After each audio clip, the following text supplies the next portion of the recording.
Right now, in the absolute stillness of your room, you are falling. You do not feel the wind on your face. You do not see the stars streaking past your eyes. But you are hurtling through the infinite dark at 600 kilometers every single second. Something is calling us. Something so massive, so incomprehensibly powerful, that it bends the path of 100,000 galaxies like dust in a storm. It hides behind a thick curtain of stars, deep within the blind spot of our universe, watching, pulling, waiting. We are not drifting aimlessly through the void. We are being hunted by gravity itself. Welcome to the greatest mystery of the cosmos. Welcome to the heart of the Great Attractor. Look around you. Everything seems still. The ground beneath your feet feels solid, incredible, stable. Perhaps you are sitting in a quiet room, hearing only the soft hum of silence.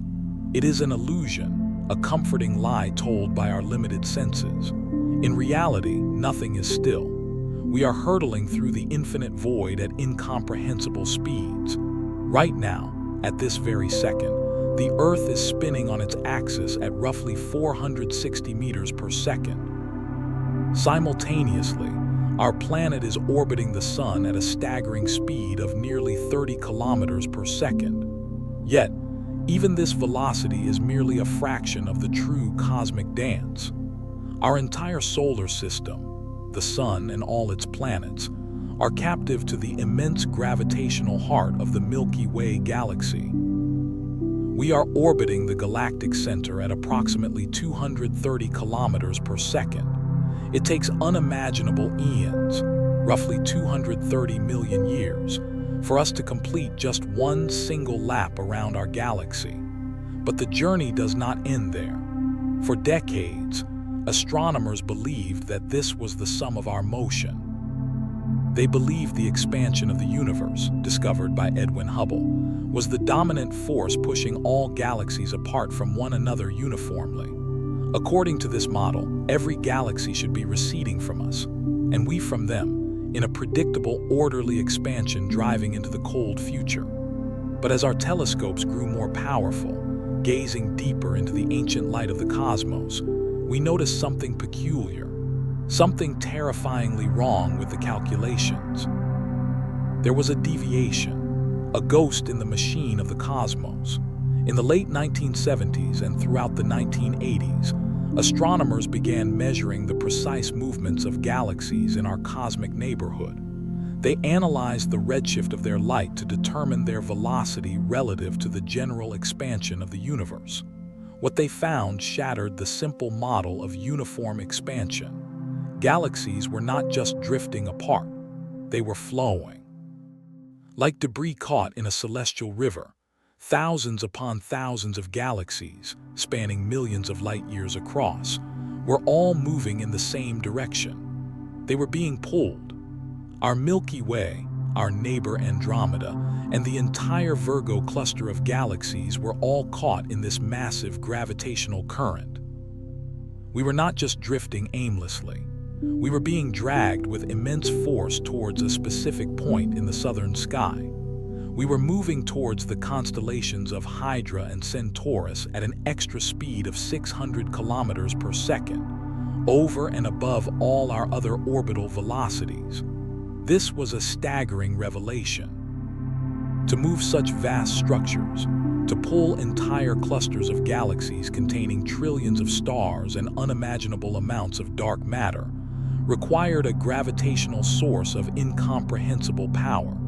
It had to be an object, or a concentration of mass, equivalent to tens of thousands of Milky Way galaxies compressed into a single region. The scientific community was stunned. They had discovered the gravitational heart of our local universe, a monstrous accumulation of matter dictating the fate of everything around it. They named this mysterious titan the Great Attractor.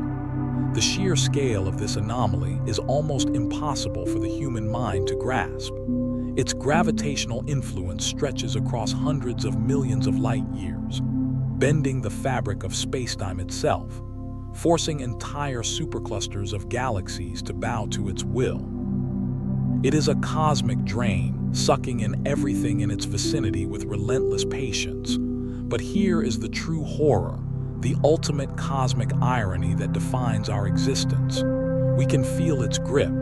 We can measure the speed at which we are falling towards it. We know it is there, lurking in the dark, but we cannot see it. The Great Attractor is hidden from us by the most unfortunate cosmic coincidence imaginable. It lies directly behind the plane of our own Milky Way galaxy. When we look towards that region of the sky, our view is blocked by the dense, impenetrable clouds of gas, dust, and the billions of stars that make up the disk of our own home galaxy. Astronomers call this region the zone of avoidance. It is a blind spot in our vision of the universe.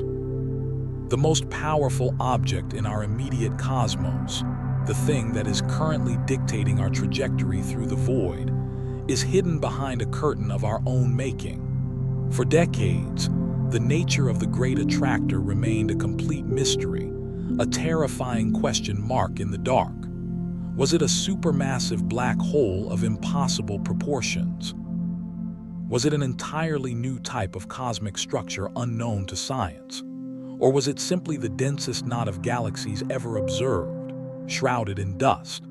To pierce this veil, astronomers had to abandon traditional optical telescopes, which are useless against the thick dust of the Milky Way. They had to look at the universe in different wavelengths. They turned to X-ray astronomy and radio telescopy, wavelengths of light that can penetrate through thick cosmic dust lanes almost unimpeded. Slowly, agonizingly, over decades of painstaking research, the veil began to lift. What they found behind the zone of avoidance was not a single, monstrous object, but something perhaps even more awe-inspiring. The Great Attractor was revealed to be the gravitational center of the Laniakea Supercluster. Laniakea, meaning immense heaven in Hawaiian, is the grand structure that we call home. It is a sprawling web of galaxies, 100,000 galaxies interconnected by filaments of dark matter, stretching over 500 million light years. And at the very heart of this immense structure lies the Great Attractor. It is a massive concentration of galaxy clusters, including the Norma cluster and the massive Shapley Supercluster, lying even further beyond it. It is a focal point where the density of matter is so extreme that it dominates the gravitational landscape for hundreds of millions of light years around it. We are falling towards it, and we will never reach it. The expansion of the universe is accelerating, pushing the distant galaxies away faster than we are falling towards them. The Great Attractor is a destination we are eternally journeying towards, a monstrous gravitational ghost that defines our path through the cosmos, forever out of reach, forever pulling us into the dark heart of the immense heaven. To comprehend the scale of our cosmic migration, we must first dismantle our understanding of space as a static container. For centuries, humanity looked at the stars and saw a fixed tapestry, a permanent backdrop to the drama of life on Earth. But the discovery of the Great Attractor forced us to realize that the universe is not a still photograph, but a violent, rushing river of matter and energy. The first clues to this mystery did not come from looking at the stars themselves, but from listening to the faint afterglow of the Big Bang. In the late 1970s, astronomers began studying the cosmic microwave background radiation, the ancient light that has been traveling across the void for over 13 billion years. They expected this light to be perfectly uniform in every direction, but they found a strange distortion. One side of the sky appeared slightly warmer, while the opposite side appeared slightly cooler. This was the Dipole anisotropy. It was the first hard evidence that our entire galaxy was moving with incredible speed toward a specific destination. We were not just expanding with the universe. We were being steered. The search for the cause of this motion led to the discovery of the most immense structures ever conceived by the human mind. In 1987, A group of astronomers known as the Seven Samurai used the most advanced telescopes of the era to map the velocities of hundreds of elliptical galaxies. What they found was a massive deviation from the smooth expansion of space. They realized that something was exerting a colossal gravitational influence over a region of space hundreds of millions of light-years wide. To move a galaxy like the Milky Way, which contains hundreds of billions of stars and an even greater mass of dark matter, you need a force that defies common physical intuition. Imagine a magnet so powerful that it can pull iron filings from miles away. Now imagine that magnet is hundreds of millions of light-years away, and the iron filings are entire clusters of galaxies. This is the sheer power of the Great Attractor. It is the gravitational anchor of our local universe. It sits at the bottom of a massive cosmic well, and we are simply rolling down its slope along with everything else in our vicinity. This realization completely changed our cosmic address. We used to think we lived in a small, isolated group of galaxies called the local group. But we now know we are part of something much larger, much more magnificent, and much more terrifying. We belong to the Laniakea Supercluster. Laniakea is a sprawling network of light and dark matter that resembles the neural pathways of a giant brain or the branching veins of a leaf. It contains over 100,000 large galaxies and stretches across 520 million light-years of space. The Great Attractor is the focal point of this entire structure. It is where all the gravitational lines of Laniakea converge. Every galaxy within this immense heaven is currently flowing toward that single, hidden point. But even as we fall toward it, the Great Attractor itself is being pulled by something even larger. Beyond the Great Attractor lies the Shapley Supercluster, an even more massive concentration of matter that dominates the distant horizon. We are caught in a nested series of gravitational traps, each one larger and more powerful than the last. We are participants in a cosmic dance of falling, where the floor is always moving and the destination is always changing. Yet, the mystery of the Great Attractor is compounded by the fact that it exists in the shadows. The very nature of gravity tells us that mass attracts mass. Therefore, there must be something there. A concentration of matter so dense that it dictates the movement of trillions of stars. But when we point our most sensitive optical telescopes toward that region, we see nothing but the dust and gas of our own galaxy. It is the ultimate cosmic hide-and-seek. The universe has placed its most interesting anomaly right behind the thickest wall of the Milky Way. This curtain of dust, known as the zone of avoidance, acts as a natural barrier to our curiosity. It forces us to rely on radio waves and X-rays to see the invisible. And what these instruments reveal is a chaotic nest of galaxy clusters, all being crushed together by their own weight. This is not a peaceful region of space.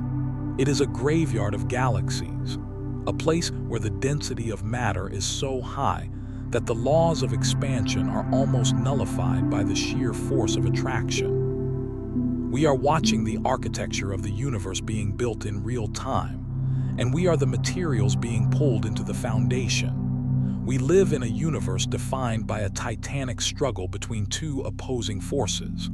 On one side, there is the relentless pull of gravity, the invisible hand that seeks to bring matter together, to build stars, planets, and galaxies. On the other side, there is the mysterious power of expansion, an energetic push that has been driving the cosmos apart since the first microsecond of existence.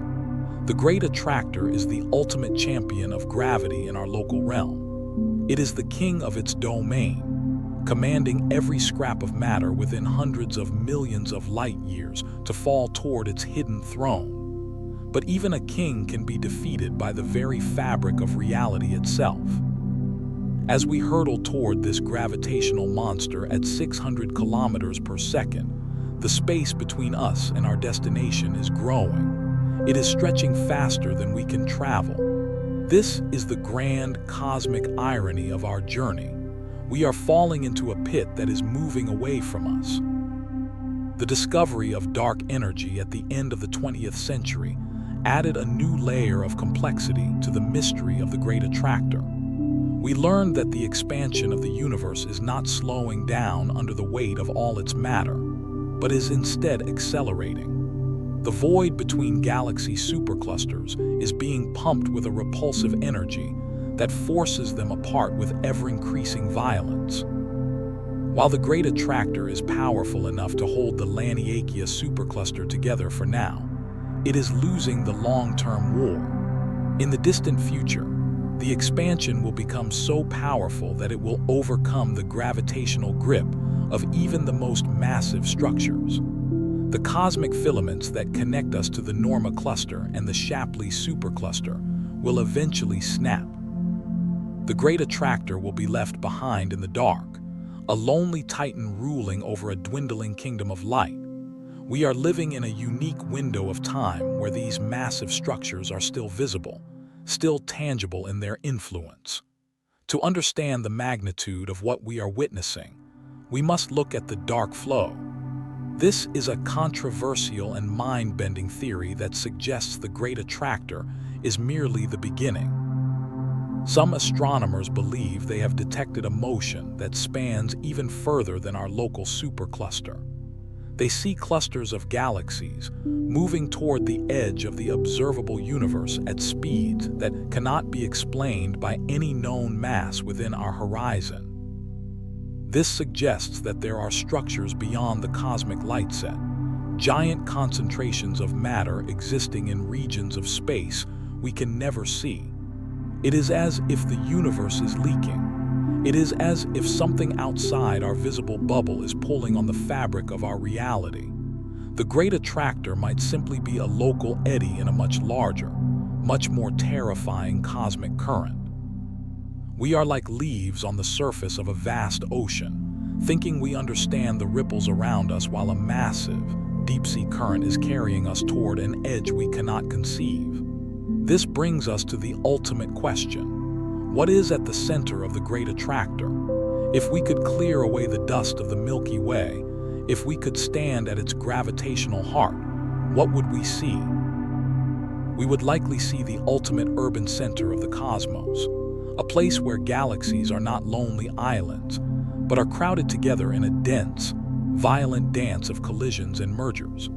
We would see supermassive black holes feeding on the gas of 1,000 neighbors, brilliant quasars lighting up the void with the power of entire civilizations. It would be a place of extreme birth and extreme death, the most active and dangerous neighborhood in the universe. Yet it is a place we are destined never to visit. We are the eternal observers, caught in a gravitational slipstream that defines our past and our present, but offers no final destination. The Great Attractor is the ghost in our sky, the invisible hand that writes our story in the stars, reminding us that in the vastness of the cosmos, we are always being moved by forces we can barely begin to understand. The discovery of the Great Attractor was a shock to the scientific world, but it was only the beginning of a much deeper and more unsettling mystery. As our instruments reached further into the cosmic dawn, we began to notice a motion that defied every law of cosmology we had ever written. This is the phenomenon known as the dark flow. While the Great Attractor pulls at our local neighborhood, the dark flow suggests that the entire observable universe might be caught in a current that spans the entire horizon. It is as if the very fabric of space is tilted, causing everything within it to slide toward a single, unknown point at the very edge of our vision. This discovery challenges the most fundamental principle of modern science, the idea that the universe is the same in every direction. We were taught that on a large enough scale, the distribution of matter is uniform, but the dark flow whispers a different truth. It tells us that there is a preferred direction, a cosmic north toward which all things are being summoned. In the early 2000s, a team of astrophysicists led by Alexander Kashlinsky began analyzing the movement of over 700 galaxy clusters. They were looking for the tiny, subtle shifts in the ancient light of the Big Bang caused by the motion of these massive structures. What they found was staggering. They observed that these clusters were not drifting with the general expansion of space, nor were they simply falling toward local concentrations of mass like the Great Attractor. Instead, they were all moving in a perfectly aligned stream toward a specific patch of sky between the constellations of Centaurus and Vela. They were traveling at speeds of nearly 1,000 kilometers per second. This motion was consistent across distances of billions of light years. It was a global current, a river of galaxies that seemed to ignore the boundaries of the observable universe. This was the birth of the dark flow theory, an idea so radical that it remains one of the most debated topics in all of physics. The most terrifying implication of the dark flow is what it says about the nature of our horizon. The observable universe is a sphere defined by the speed of light. We can only see as far as light has traveled since the beginning of time. But the universe itself is likely much larger than the portion we can see.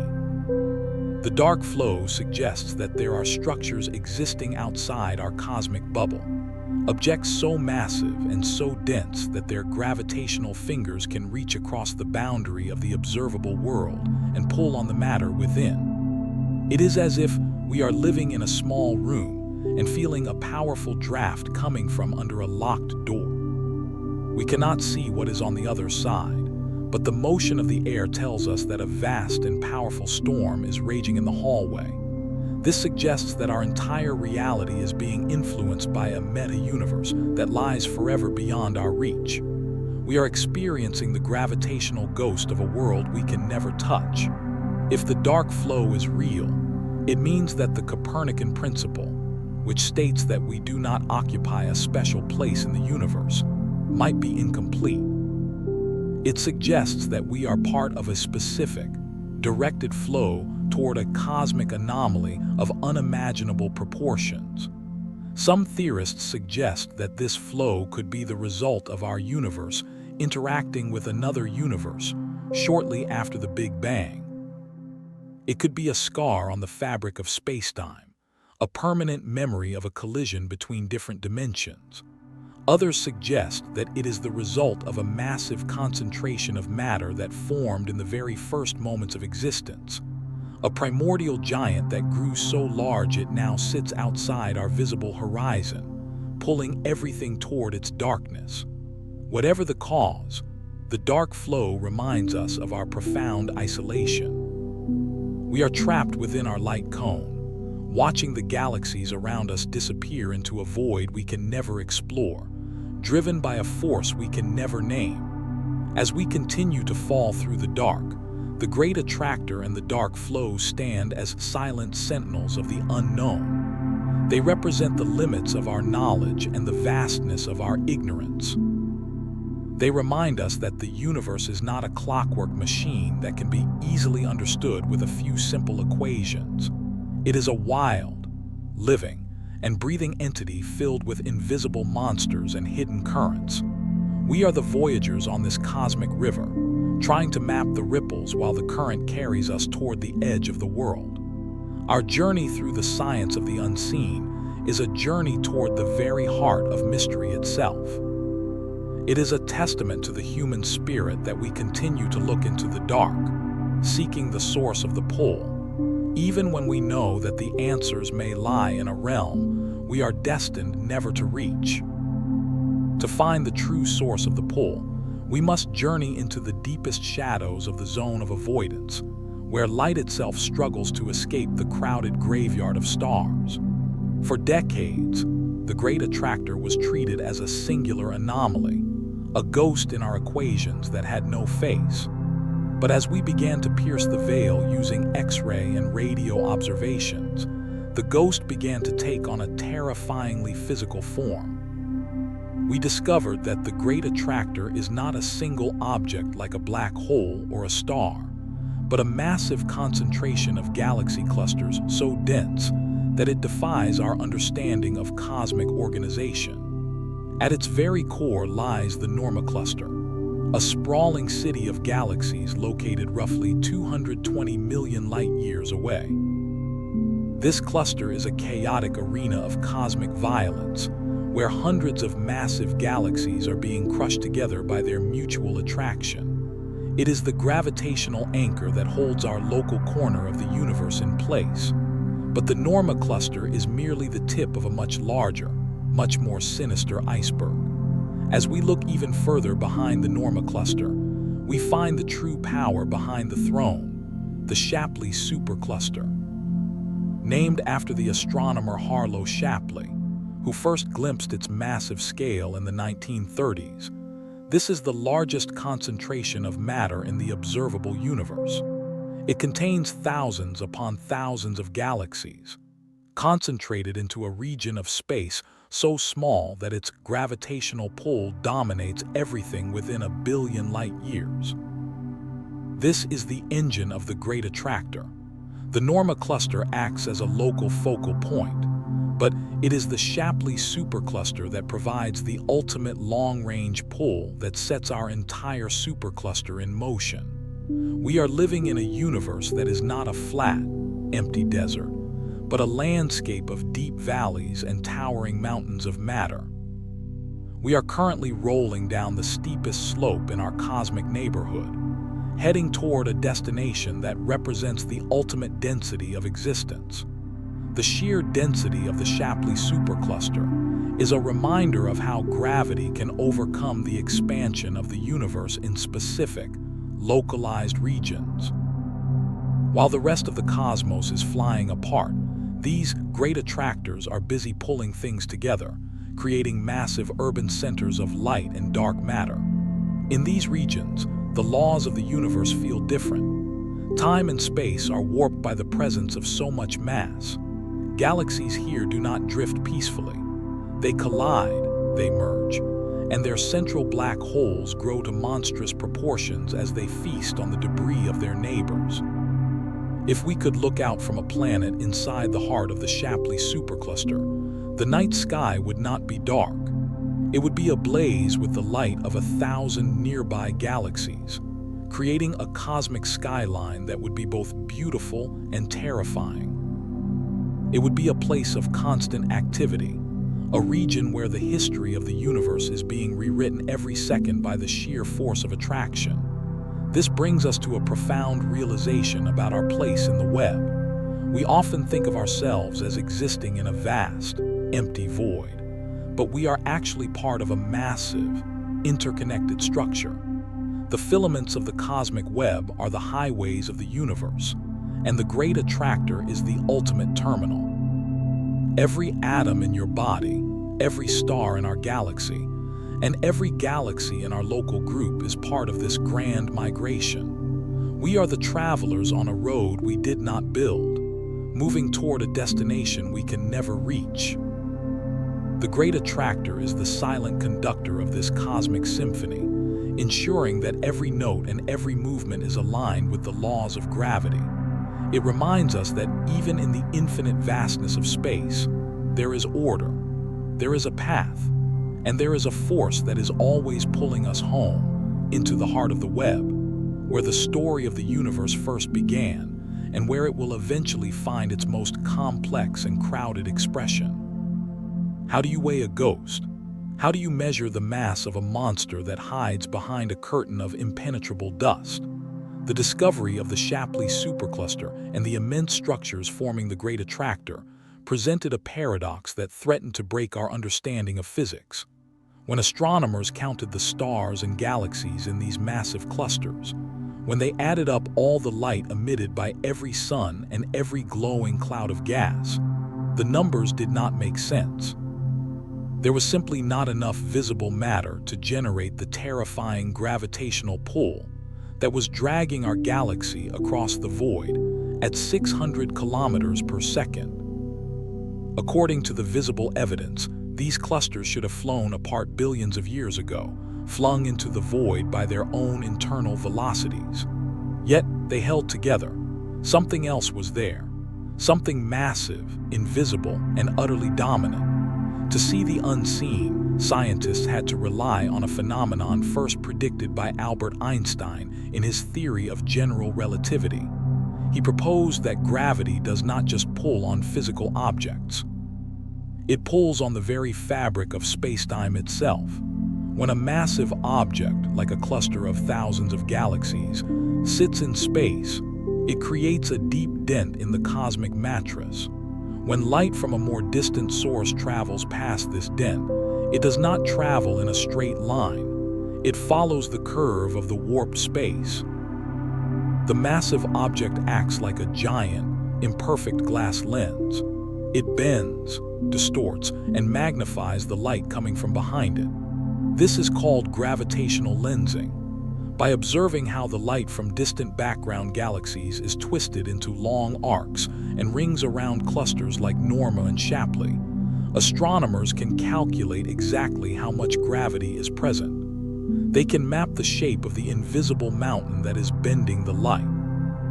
What these gravitational lenses revealed was shocking. They showed that the visible galaxies, the sparkling cities of stars that we admire in our telescope images, are merely the froth on top of a deep, dark ocean.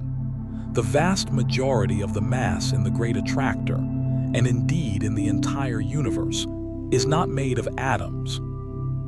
It is not made of protons, neutrons, or electrons. It is not the stuff that makes up stars, planets, or human beings. It is something completely different. We call it dark matter. This is not just dark in the sense that it is in shadow. It is dark because it does not interact with light at all. It does not shine, it does not reflect, and it does not absorb light.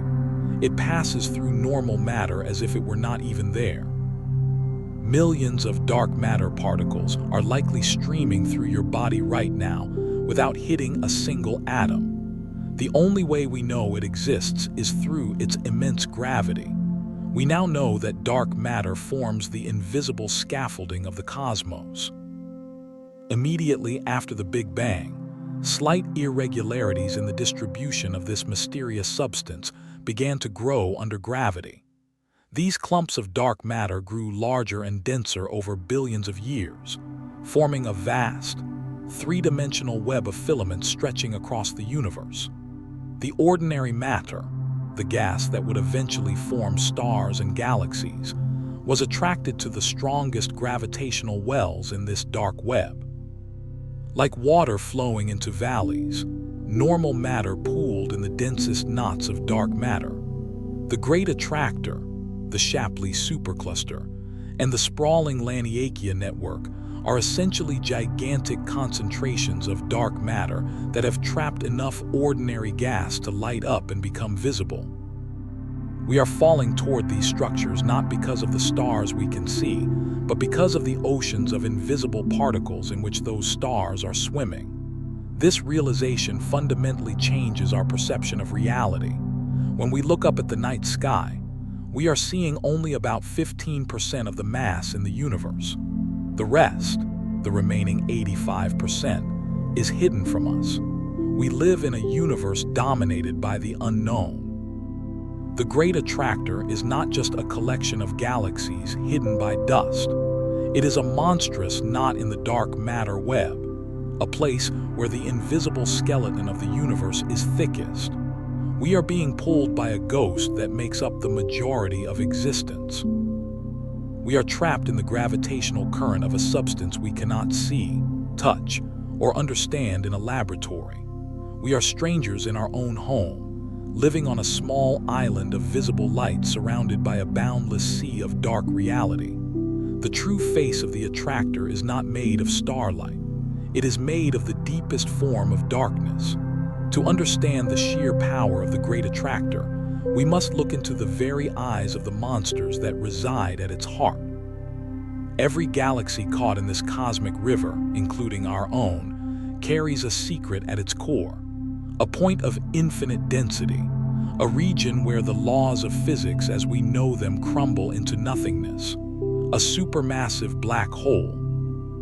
In our own Milky Way, this central beast, Sagittarius A*, is relatively quiet, a sleeping titan that consumes only the occasional wandering star or gas cloud. But in the dense clusters that form the Great Attractor, in regions like the Norma and Shapley superclusters, these black holes are not sleeping. They are the screaming engines of a cosmic factory, feeding on a scale that defies imagination. In the heart of these massive galaxy clusters, the density of matter is so high that the space between galaxies is not an empty void, but a thick soup of hot gas and dust. This material is constantly being pulled toward the centers of the galaxies by the relentless force of gravity. As the gas falls toward the central supermassive black hole, it does not just disappear. It begins to spin, forming a massive, glowing disk of fire known as an accretion disk.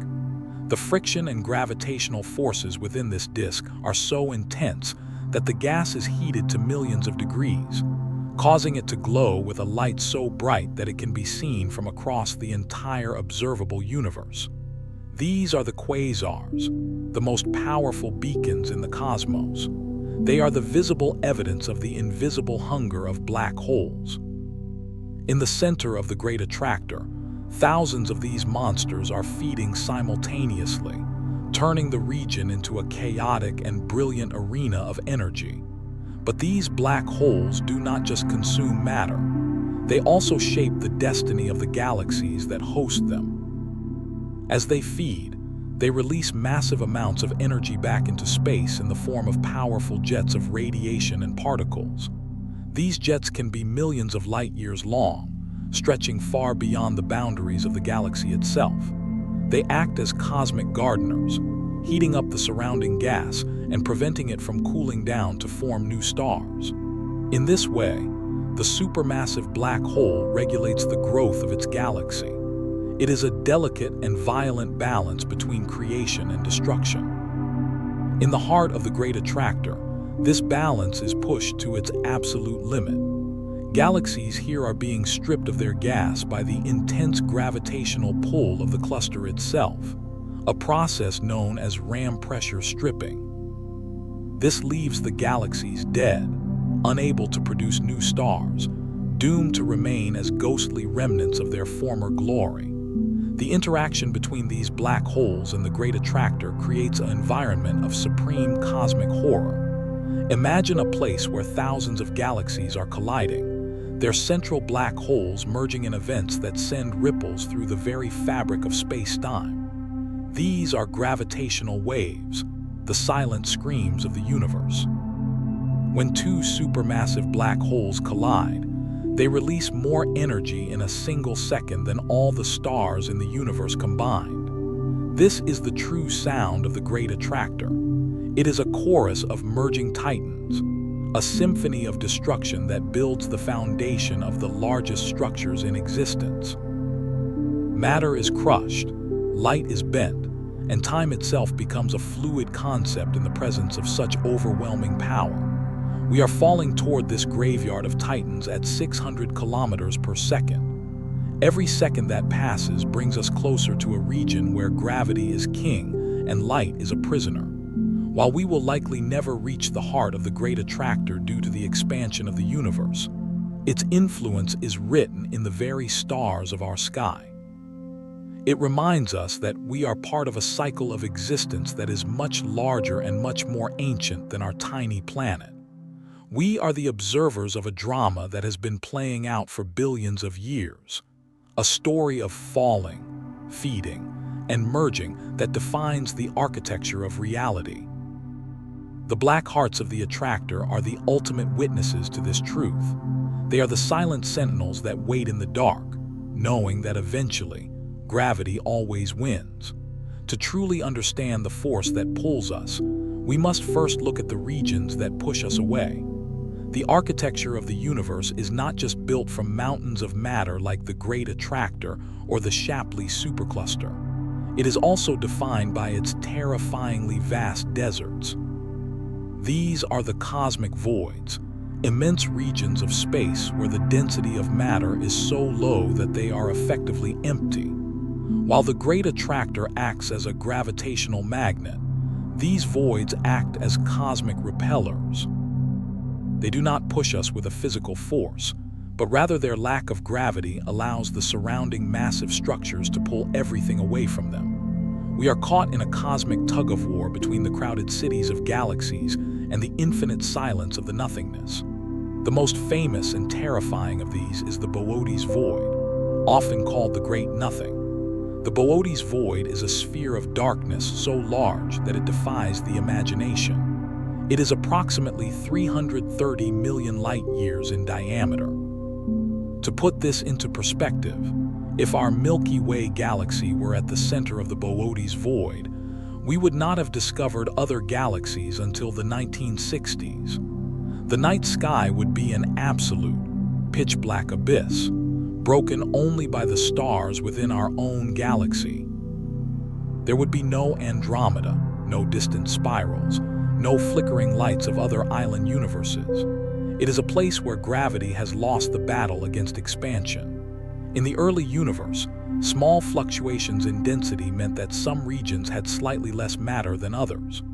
Gravity pulled matter toward the denser spots, making the empty spots even emptier. Over billions of years, this process created the Swiss cheese structure of the cosmos that we see today. The Great Attractor is the solid part of the cheese, and the voids are the holes. But these voids are not entirely empty. Hidden deep within the Boötes Void are a handful of lonely galaxies, drifting in an isolation that is almost impossible to comprehend. These are the hermits of the cosmos. While galaxies in the Great Attractor are constantly colliding and merging in a violent dance, these void galaxies lead quiet, undisturbed lives. They have no neighbors to steal their gas, no gravitational tides to warp their shapes. They are pristine time capsules from the early universe.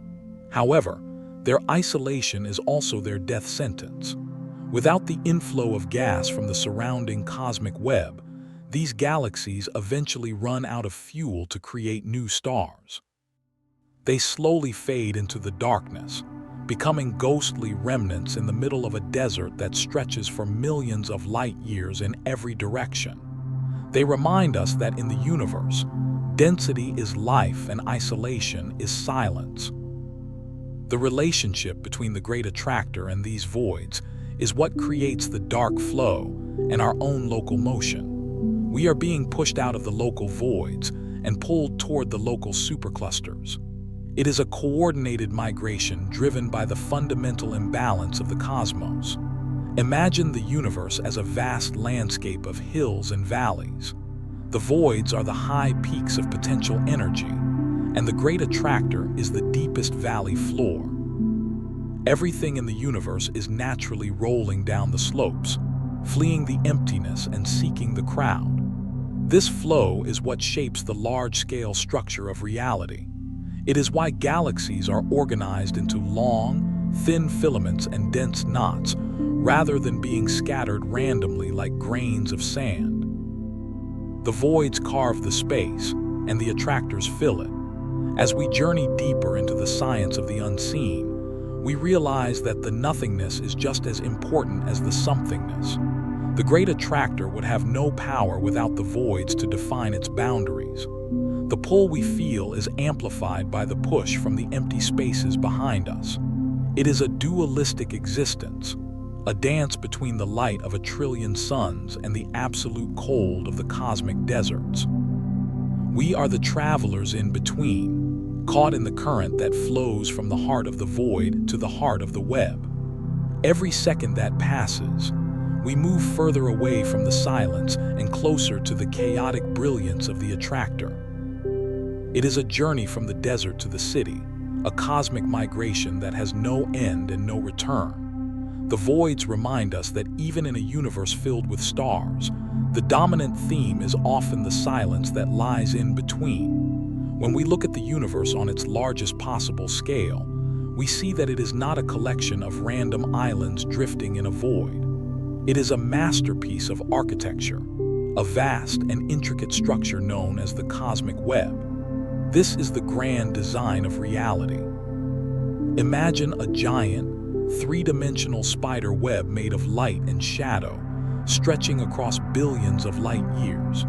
The threads of this web are the filaments, long bridges of dark matter and gas that serve as the highways for galaxies. And where these filaments cross, where the density of matter reaches its peak, we find the nodes. These are the superclusters, the massive urban centers of the cosmos like Laniakea and the Great Attractor. This web is the ultimate expression of the victory of gravity over chaos. It is the framework upon which every star was born and every civilization was built.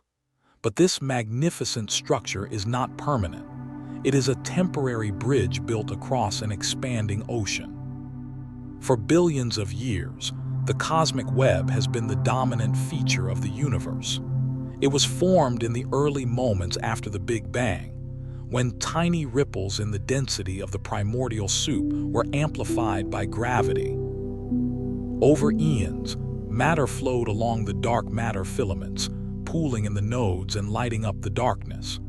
This process created the structured cosmos we see today. But as we have discovered, a new and mysterious force has entered the arena. Dark energy is the anti-gravity, a repulsive force that is pumping into the very fabric of space, causing it to expand at an ever-accelerating rate. For now, the Great Attractor and the local filaments of Laniakea are strong enough to hold their ground. But the tide is turning. Dark energy is pushing back against the web, stretching the filaments and driving the superclusters apart. The grand design is beginning to unravel. In the distant future, the expansion of the universe will become so powerful that it will overcome the gravitational grip of the cosmic web. The filaments that connect us to our neighbors will begin to stretch until they finally snap. The bridges of light that have stood for billions of years will crumble into the void. The Great Attractor, once the king of our local domain, will be separated from its surrounding clusters. One by one, the distant nodes of the cosmic web will disappear over the horizon of the observable universe. We are entering an era of cosmic loneliness. Eventually, the expansion will be so fast that even the light from our nearest neighboring galaxies will never reach us. The night sky will become emptier and emptier until only the stars within our own local group remain visible. The majestic architecture of the cosmic web will fade away, leaving behind a universe of isolated islands in an infinite, dark sea. This unraveling is the ultimate fate of all things. It is the final chapter in the story of the Great Attractor. While we spend our lives falling toward this invisible monster, the very ground beneath us is being pulled away. We are living in a rare moment of cosmic history where the web is still intact, where we can still see the connections between the galaxies and feel the pull of the great clusters. It is a window of time that allows us to witness the grand design before it is lost forever. The cosmic web reminds us that everything is connected, but it also warns us that those connections are fragile. In the end, the expansion will win. The void will grow, the filaments will break, and the universe will return to the state of absolute silence from which it first emerged. We are the children of the web, born in the heart of the Great Migration, watching the stars move as we prepare for the long, cold night of the infinite future. This realization brings a sense of profound perspective to our existence. We are not just inhabitants of a planet or a galaxy, but participants in the rise and fall of a cosmic empire of matter. The Great Attractor is our current destination, but the void is our ultimate destiny. As we drift further into the dark, we carry with us the memory of the light and the structures we once saw. We are the record keepers of a universe that is slowly disappearing. The science of the Great Attractor is more than just the study of gravity and mass. It is the study of the passing of an age. It is a reminder that even the largest structures in existence are subject to the laws of change and decay. In the silence of the cosmic web's eventual collapse, our curiosity remains our only light, a small flame burning against the encroaching darkness of the eternal expansion. Our journey through the realm of the Great Attractor has taken us from the comfort of our quiet night sky to the very edge of the observable world. We have witnessed the titanic struggle between the relentless pull of gravity and the accelerating push of dark energy. We have seen galaxies torn apart by the hunger of supermassive black holes and entire superclusters flowing like rivers toward a destination they will never reach. This is the true nature of our existence. We are inhabitants of a dynamic, violent, and magnificent machine that operates on scales so vast they defy human comprehension. The Great Attractor is not just a scientific anomaly or a point on a map. It is a profound reminder of our place in the cosmic order. It tells us that we are part of a larger story, a grand migration that began billions of years ago and will continue long after our sun has turned to ash. As we stand on the threshold of this realization, we must ask ourselves what it means to be a conscious observer in such a universe. For most of human history, we believed the Earth was the center of all things. We believed the stars were fixed lamps lit for our benefit. But the science of the unseen has shattered these illusions. We now know that we live on a small planet, orbiting a common star, in the outskirts of a typical galaxy, which is itself being dragged toward a hidden monster at the heart of an immense heaven. Some might find this perspective diminishing, as if our lives are nothing more than a flicker of light in a boundless dark. But there is a different way to see it. The fact that a collection of atoms, born in the hearts of dying stars, can build machines capable of measuring the velocity of the Great Attractor is the ultimate triumph. We are the universe seeking to understand itself. We are the eyes of the cosmos, peering back into the dark to find the source of the pull. The Great Attractor has taught us that the invisible is often more powerful than the visible. The dark matter that forms the scaffolding of the web, the dark energy that drives the expansion, and the hidden mass that dictates our path are the true architects of reality. We have spent centuries perfecting the art of seeing light, but the future of science lies in the art of sensing the darkness. As we prepare to leave the story of the Attractor behind, we carry with us a new map of reality. A map where the empty spaces are not empty, where the silence is filled with the echoes of merging titans, and where every movement is part of a coordinated cosmic dance. We are no longer just lost in the void. We are travelers with a heading, even if that heading leads toward a destination shrouded in dust and mystery. But the story does not end here. The Great Attractor is merely one chapter in the biography of the universe. To truly understand why the web was built and why the flow began, we must look even further back. We must travel beyond the superclusters and the cosmic filaments, beyond the dark flow and the great voids. We must go back to the moment when the first ripple was created, when the first seed of gravity was planted in the fertile ground of the Big Bang. The pull we feel today is an echo of a scream that happened 13.8 billion years ago. To find the ultimate answer, we must face the beginning of time itself. We must understand the forces that set the Great Attractor in motion and created the conditions for life to emerge in a world of monsters. As we conclude this exploration of the invisible giants, we look up at the night sky with new eyes. We no longer see a static backdrop, but a rushing river of light.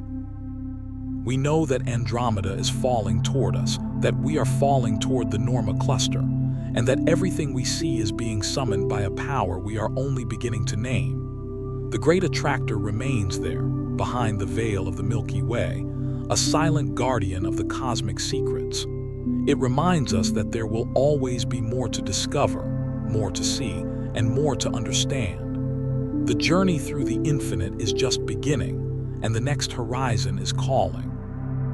We are ready to face the dawn of existence, to see how the light first broke the dark, and to discover if there is a purpose behind the pull that defines our destiny. To understand the destiny of the galaxies and the invisible hand of the Great Attractor, we must travel further back than any telescope can see. We must leave behind the stars, the dust, and the light itself. We must journey to a moment where there was no where and no when. Before the first star ignited, before the first atom was forged, there was a state of existence that defies every intuition of the human mind. This is the singularity.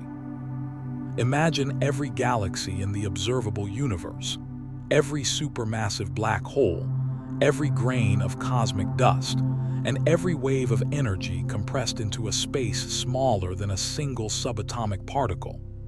A point of infinite density and infinite temperature. A point where the laws of general relativity and quantum mechanics collide and shatter. This was the seed of everything we know. This was the beginning of the journey that would eventually lead to us. In the stillness of this non-existence, there was no time. Time is a property of the universe, a dimension that was born along with space.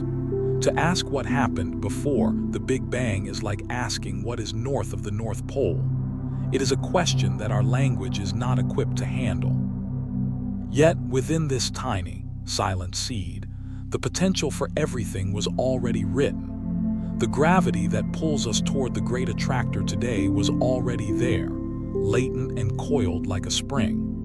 The energy that would eventually power 1 trillion suns was condensed into a mathematical point. We are the descendants of a miracle of compression. Everything you have ever loved, every mountain you have ever climbed, and every dream you have ever had was once part of that infinitesimal dot. We were all one. We were the singularity.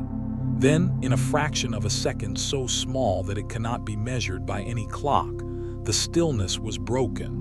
This was the Planck epoch. In this first tick of the cosmic clock, the universe began to expand. It was not an explosion into space, as if the singularity were a bomb detonating in a pre-existing room. It was the expansion of space itself. The room was being created as the universe grew. During this initial moment, the four fundamental forces of nature, gravity, electromagnetism, and the strong and weak nuclear forces, were unified into a single, perfect force. The universe was a realm of ultimate symmetry. There was no light, for the temperature was so high that even the building blocks of light could not exist. It was a universe of pure, raw potential, a chaotic and brilliant ocean of energy that was expanding faster than the speed of light. This rapid expansion is known as inflation. In a period shorter than the blink of an eye, the universe grew from the size of an atom to the size of a galaxy. This was the moment when the large-scale structure of the cosmos was decided. The tiny, quantum fluctuations that occurred during inflation were stretched across the sky, becoming the seeds of the cosmic web. These small ripples in the density of space would eventually grow under the influence of gravity to become the superclusters and the Great Attractor. The map of the universe was drawn in those first few microseconds. We are the heirs to a cosmic blueprint that was established when the universe was younger than a heartbeat. Every galaxy we see today is situated where a tiny ripple once existed in the primordial fire. As the universe continued to expand and cool, the first particles began to emerge from the energy. Quarks and electrons formed from the pure heat, the first solid actors in the cosmic drama. But the universe was still a dark and opaque place. It was a thick, brilliant soup of plasma where photons were constantly colliding with free electrons, unable to travel more than a fraction of an inch before being scattered. There was no sight. There was only the roar of the expanding fire. This was the era of radiation dominance, a time when light was trapped in a golden cage of matter. We are currently looking back at this era through the eyes of our most advanced satellites. seeking to catch a glimpse of the moment when the cage first opened. This is the story of how the dark became the light, and how the chaos of the beginning became the order of the stars. For 380,000 years after the initial moment of creation, the universe was a prisoner of its own intensity. It was a seething ocean of ionized gas, a blinding, incandescent fog where no structure could exist. Imagine a universe filled not with vacuum, but with a substance thicker and hotter than the surface of the sun. In this primordial era, matter was master and light was its slave. The photons, the particles of light that carry information across the cosmos, were trapped in a chaotic pinball game. Every time a photon tried to travel, it would immediately collide with a free-roaming electron, scattering in a random direction. The universe was opaque. If you could have existed in that time, you would have seen nothing but a blinding, featureless wall of white fire in every direction. There were no stars to break the monotony, no galaxies to mark the distance, only the endless roar of the plasma. But the universe was not static. The energy of the Big Bang was still driving space apart with incredible speed. As space expanded, it stretched the wavelength of the radiation within it, causing the temperature of the cosmic fireball to drop steadily.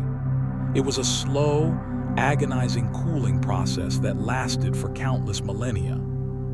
Finally, around 380,000 years after the beginning, the temperature of the universe dropped to approximately 3,000 degrees Kelvin. This was the critical threshold.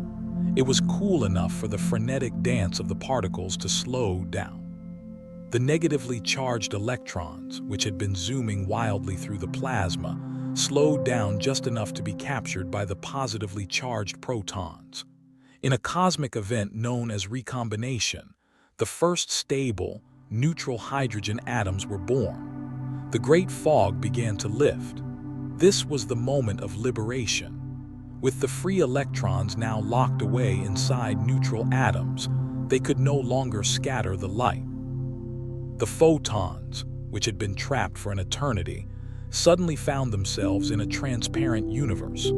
For the first time in history, light could travel in a straight line. Trillions upon trillions of photons broke free from the dissolving plasma cloud, racing outwards into the newly clear void at the speed of light.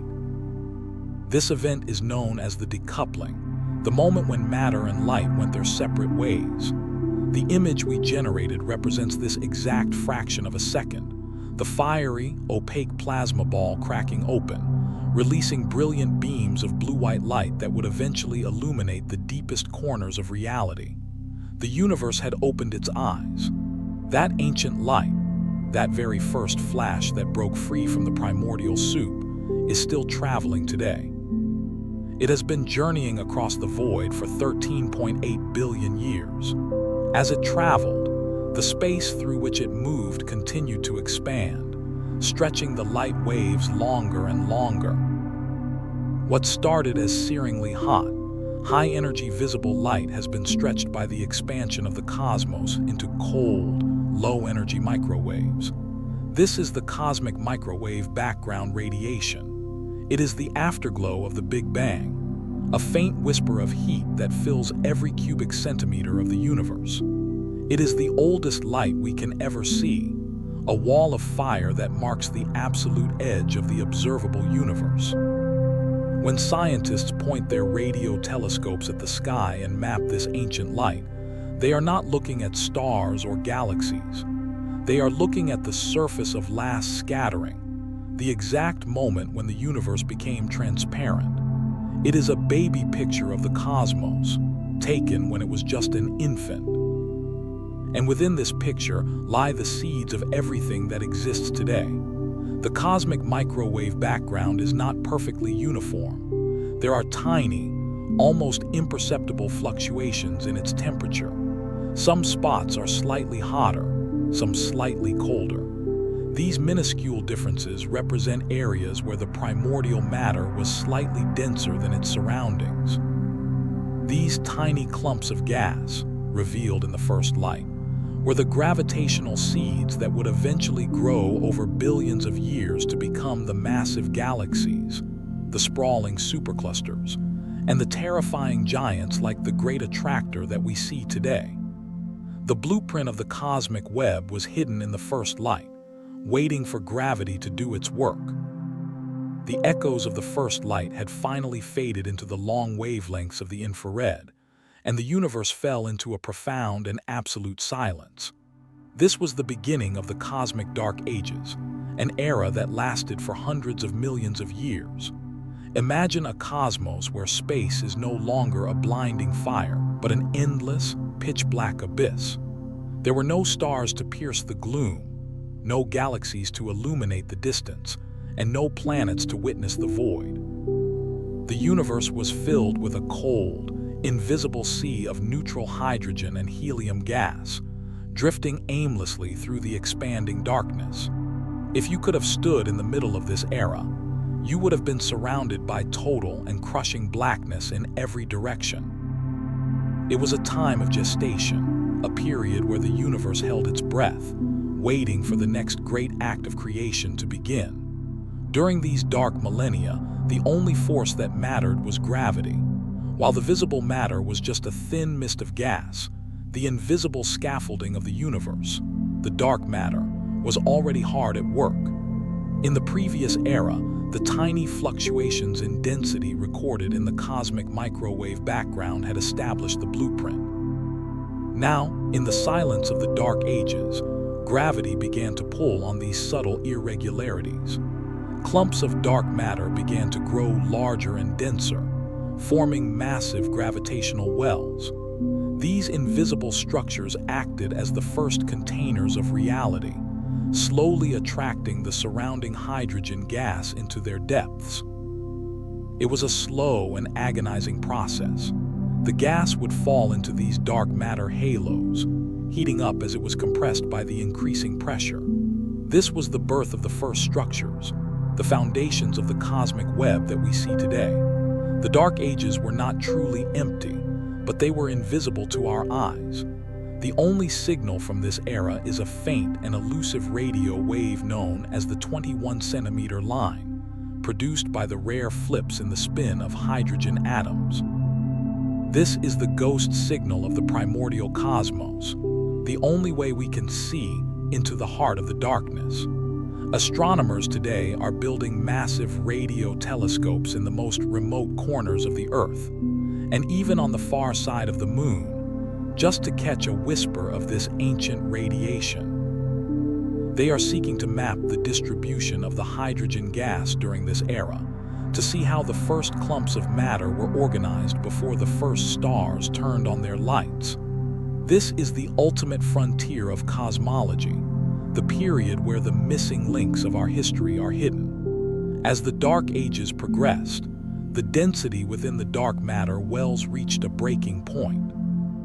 The clouds of hydrogen gas became so massive and so hot that they could no longer resist the crushing force of their own gravity. Within these dark, swirling nurseries, the first stars were beginning to take shape. They were not like the stars we see today. These first-generation stars, known as Population 3 stars, were celestial monsters. They were made purely of hydrogen and helium, containing almost no heavier elements. They were hundreds of times more massive than our sun and millions of times more brilliant. They were the first lamps to be lit in the infinite dark. For millions of years, they grew in the shadows, their light trapped within the thick clouds of gas that birthed them. The end of the Dark Ages was near. The universe was about to undergo a violent and beautiful transformation. The first stars were preparing to announce their presence to the cosmos, to tear through the veil of neutral gas and flood the void with radiation. This would lead to the era of reionization, the second great awakening of the universe. But for now, the darkness remained supreme. We are currently floating in that pre-dawn silence, witnessing the invisible hand of gravity as it assembles the building blocks of the future. This is the era where the Great Attractor was just a tiny seed in a vast desert of gas, and where the light of the first dawn was still a billion years away. We are the observers of the long silence, the witnesses to the time when the universe was still dreaming of the stars. The universe had waited in absolute darkness for nearly 200 million years. The primordial clouds of hydrogen and helium were cold, stagnant, and invisible. But beneath the surface of this cosmic silence, the invisible hands of gravity and dark matter were tightening their grip. Within the densest pockets of the cosmic web, the gas had been pulled into colossal spheres of unimaginable pressure. These were the nurseries of the first gods. As the density at the center of these clouds reached a critical threshold, the temperature soared to millions of degrees. Then, in a moment that would define the future of all reality, the first nuclear spark was ignited. The darkness was shattered. The first star was born. This was the cosmic dawn, the second great awakening of the universe. These first-generation stars, the legendary population 3 stars, were unlike anything we see in the night sky today. They were the absolute titans of the cosmos. While our sun is a modest and stable yellow dwarf, these first stars were monsters of pure fire. They were hundreds of times more massive than the sun and millions of times more luminous. They were born into a universe that was pristine, containing no carbon, no oxygen, and no iron. They were made only of the light elements forged in the Big Bang. Because of their immense mass, they burned through their fuel with a violent and terrifying intensity. They did not live for billions of years like our sun. They lived for only a few million years, burning with a brilliant, blue-white light that was so powerful it began to reshape the very fabric of the surrounding space. As the first clusters of these stars ignited across the cosmic web, they began the process of reionization. Their intense ultraviolet radiation flooded the void, striking the surrounding neutral hydrogen atoms and stripping away their electrons once again. The universe was being lit from within. The cold, opaque fog of the Dark Ages was being burned away by the fires of the first dawn. It was as if the universe were undergoing a second birth, a transition from a dark desert to a vibrant, glowing masterpiece of light and shadow. This radiation did not just illuminate the cosmos, it also cleared the path for the light of future galaxies to travel across the vast distances of space. We are the children of this light, the heirs to a world that was first reclaimed from the darkness by these ancient titans. But the true legacy of the population 3 stars was not just their light. It was what they left behind in their death. Because they were so massive, their ends were as violent as their beginnings. They did not fade away slowly. They exploded in colossal events known as parent stability supernovae. These were the most powerful explosions the universe had ever seen. In the heart of these dying giants, through the process of stellar nucleosynthesis, the first heavy elements were forged. Carbon, oxygen, nitrogen, and iron were created in the searing heat of their final moments. When they exploded, they seeded the surrounding gas clouds with these new elements. The universe was no longer just a simple mixture of hydrogen and helium. It was now enriched with the building blocks of life. Every atom of oxygen you breathe and every iron atom in your blood was once forged in the heart of a first-generation star that died billions of years before our Earth was even a thought. The death of the first stars also created the seeds for the first black holes. As the cores of these massive giants collapsed under their own weight, they left behind dark remnants of incredible density. These were the first seeds that would eventually grow into the supermassive monsters we now find at the heart of every galaxy. These black holes would begin to pull in the surrounding gas and other stars, eventually forming the first small galaxies. The era of individual stars was evolving into the era of the galactic cities. The Great Attractor was no longer just a dream of gravity. The foundations of the massive structures were being laid in the wreckage of the first dawn. We are looking back at a time of supreme violence and supreme beauty, a time when the universe first learned how to shine and how to build. The light of the first stars has long since faded, but their presence is written in the very chemistry of our bodies and the structure of our galaxies. They were the pioneers of the light, the first to stand against the dark and say, "Let there be light." The brief, brilliant lives of the first stars changed the cosmos forever. They ended in cataclysmic explosions that seeded the virgin hydrogen clouds with the first heavy elements, carbon, oxygen, and iron, the essential dust of future worlds. But their death was also a new beginning. The universe was no longer a smooth, featureless fog. It was now textured, filled with pockets of dense gas, supernova remnants, and the growing gravitational seeds of the first black holes. The stage was set for the next great act in the cosmic drama, the construction of the galaxies. This era, which began roughly 500 million years after the Big Bang, was not a time of peaceful formation. It was a period of unimaginable violence and chaos. It was the age of assembly, where the first cities of stars were built from the wreckage of the cosmic dawn. The image before us is a window into this turbulent epoch. We are looking back in time to a universe that is unrecognizable compared to the orderly cosmos we see today. There are no majestic spiral galaxies quietly rotating in the void. There are no massive elliptical giants resting in peaceful isolation. Instead, we see a cosmic construction zone. These are proto-galaxies. They are small, messy, and irregular clumps of stars and gas, desperately trying to hold themselves together against the expansion of space. They are gravity's first crude attempts at building large structures. These objects are not defined by order, but by collision. Driven by the relentless pull of the surrounding dark matter filaments, these small proto-galaxies are smashing into one another at tremendous speeds. They are cannibalizing their neighbors, tearing each other apart with tidal forces, and merging to form larger and larger structures. This process is known as hierarchical clustering. It is the fundamental way the universe builds. In the center of many of these colliding clumps, we see brilliant points of blinding light. These are not ordinary stars.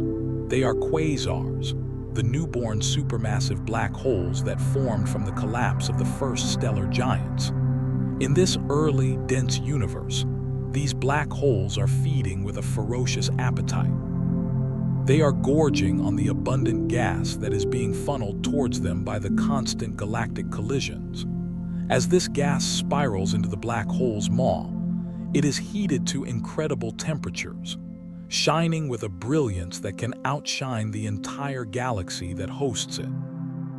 These quasars act as cosmic beacons, illuminating the surrounding gas clouds and revealing the complex web of matter that connects them.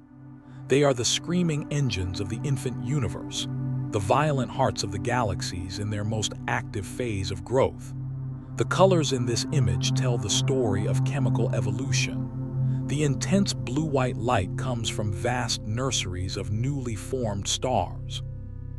These second-generation stars are still massive and hot, burning furiously as the shockwaves from colliding galaxies compress the gas clouds and trigger starbirth on a massive scale. But mixed in with the blue is a reddish glow. This is the signature of the first dust. The heavy elements forged in the supernovae of the first stars have cooled and condensed into tiny grains of cosmic soot. This dust absorbs the ultraviolet light of the young stars and re-radiates it in the infrared, giving these early galaxies their reddish hue. The universe is getting dirty. It is transitioning from a pristine mix of simple gases to a chemically complex environment capable of eventually supporting rocky planets and perhaps even life. We are witnessing the birth pangs of the modern cosmos. Every massive galaxy we see today, including our own Milky Way and the giants within the Great Attractor, began its life as one of these chaotic, messy clumps. They grew through a long and violent history of mergers, absorbing smaller satellite galaxies and colliding with equals over billions of years. The gravity that governs the Great Attractor today is the same gravity that orchestrated this primordial dance of collisions. We are looking at the foundation stones of the largest structures in existence, the fiery crucibles where the architecture of the universe was first hammered into shape.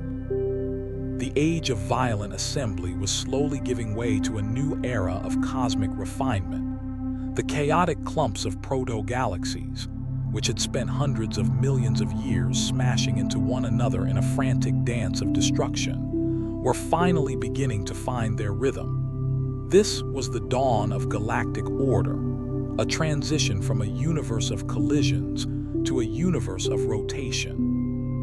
As these massive collections of stars and gas grew in size, a fundamental law of physics began to dominate their destiny: the conservation of angular momentum. Just as a figure skater spins faster when they pull their arms inward, the clouds of gas falling into the gravitational wells of dark matter began to spin with increasing speed. The chaos of the early universe was being tamed by the elegant mathematics of the circle. As these primordial clouds spun faster and faster, they began to flatten. The centrifugal force generated by the rotation pushed the gas outward, resisting the inward pull of gravity. This created a delicate balance that resulted in the formation of the first thin disks. This was the birth of the spiral galaxy. The thick, messy clouds of the cosmic dawn were being ironed out into magnificent, rotating platforms of light. In the center, where the density was highest, the old stars that had survived the initial collisions remained in a spherical swarm known as the galactic bulge. But in the disk, a new generation of stars was about to be born. These were the stars of order, born from the calm, steady rotation of the galactic arms. Our own Milky Way was one of these pioneers, slowly settling into the beautiful barred spiral shape we recognize today. The formation of the disk was more than just a change in shape. It was a revolution in the way the universe created stars. In the chaotic proto-galaxies, star formation was a violent and erratic process, often triggered by the shockwaves of massive collisions. But in the stable environment of a rotating disk, the gas could cool down and settle into dense, cold clouds known as molecular clouds. These were the true nurseries of the cosmos. Within these clouds, gravity worked with surgical precision, collapsing small pockets of gas to form stars like our sun. This was a slower, more sustainable form of creation. The universe had moved from the era of celestial monsters to the era of stable suns. The spiral arms we see in this era are not static structures. They are density waves, ripples of gravity traveling through the disk, compressing the gas as they pass, and leaving behind a trail of newborn stars like a wake behind a ship. During this period, the anatomy of the galaxy became more complex. Around the disk, a vast and sparse region known as the stellar halo remained. This halo was a graveyard of history, containing the ancient globular clusters and the scattered remains of the small satellite galaxies that had been consumed during the assembly phase. But the life of the galaxy was now centered in the disk. Here, the heavy elements forged in the supernovae of the previous generations were being recycled. Every new star born in the spiral arms was richer in metals than the one before it. The chemistry of the cosmos was becoming more sophisticated with every rotation. The building blocks for rocky planets and complex molecules were being concentrated in the thin layer of the galactic plane. The universe was no longer just building structures, it was building potential. It was creating the conditions where life could eventually emerge in the quiet suburbs of a rotating disk. Even as these galaxies found their internal peace, They remained slaves to the larger flow. The order within the disk was a local victory, but the galaxy itself was still part of a much larger migration. The Milky Way, Andromeda, and thousands of our neighbors were now fully formed cities of light, but they were still moving along the filaments of the cosmic web toward the heart of the Great Attractor. The internal rotation of the galaxy was like the internal movement of a ship at sea. The passengers might be walking calmly on the deck, but the ship itself is being carried by a massive and invisible current toward a destination beyond the horizon.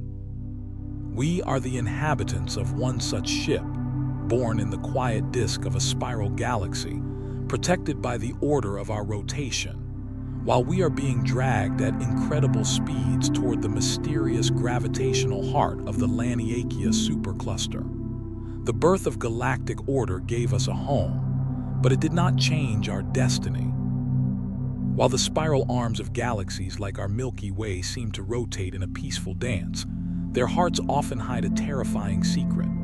In the center of almost every massive galaxy lies a supermassive black hole, 1,000,000 to 1,000,000,000 times the mass of our sun. Most of the time, these giants are dormant, silent sentinels watching over their kingdom.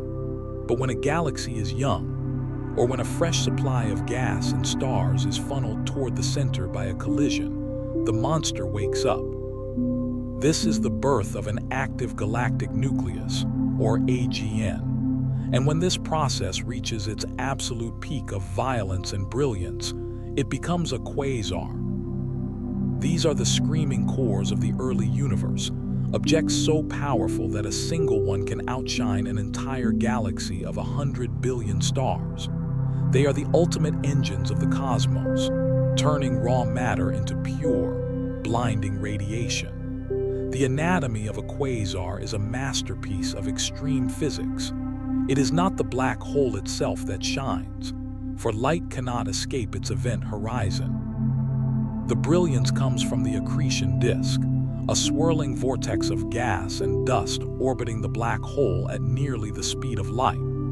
As the material is crushed by immense gravity and heated by intense friction, it reaches temperatures of millions of degrees. It begins to glow in every wavelength, from radio waves to X-rays. This disk is the most efficient power plant in the universe, converting matter into energy far more effectively than nuclear fusion within a star. The result is a beacon that can be seen from across the vastness of the observable universe, reaching us from billions of light years away as a tiny, flickering point of light. We are looking at the echoes of a feast that happened when the universe was still in its youth. But a quasar is more than just a light. It is a cosmic regulator. As the black hole feeds, it generates powerful magnetic fields that launch twin jets of particles and radiation into space. These relativistic jets can travel at nearly the speed of light, stretching for hundreds of thousands of light years beyond the galaxy itself. These jets act as a massive feedback mechanism. They heat up the surrounding gas within the galaxy and even far out into the intergalactic void, preventing it from cooling and collapsing to form new stars. This is known as quenching. In a way, the supermassive black hole is a gardener that prevents its galaxy from growing too large or too fast. It is a violent balance. Without the quasar's feedback, galaxies would become bloated monsters. With too much feedback, they would be stripped of all star-forming fuel and become dead, ghostly shells. In the regions of high density like the Great Attractor, these active cores are far more common and far more violent. The constant proximity of galaxies and the frequent mergers provide a steady supply of fuel for the central black holes.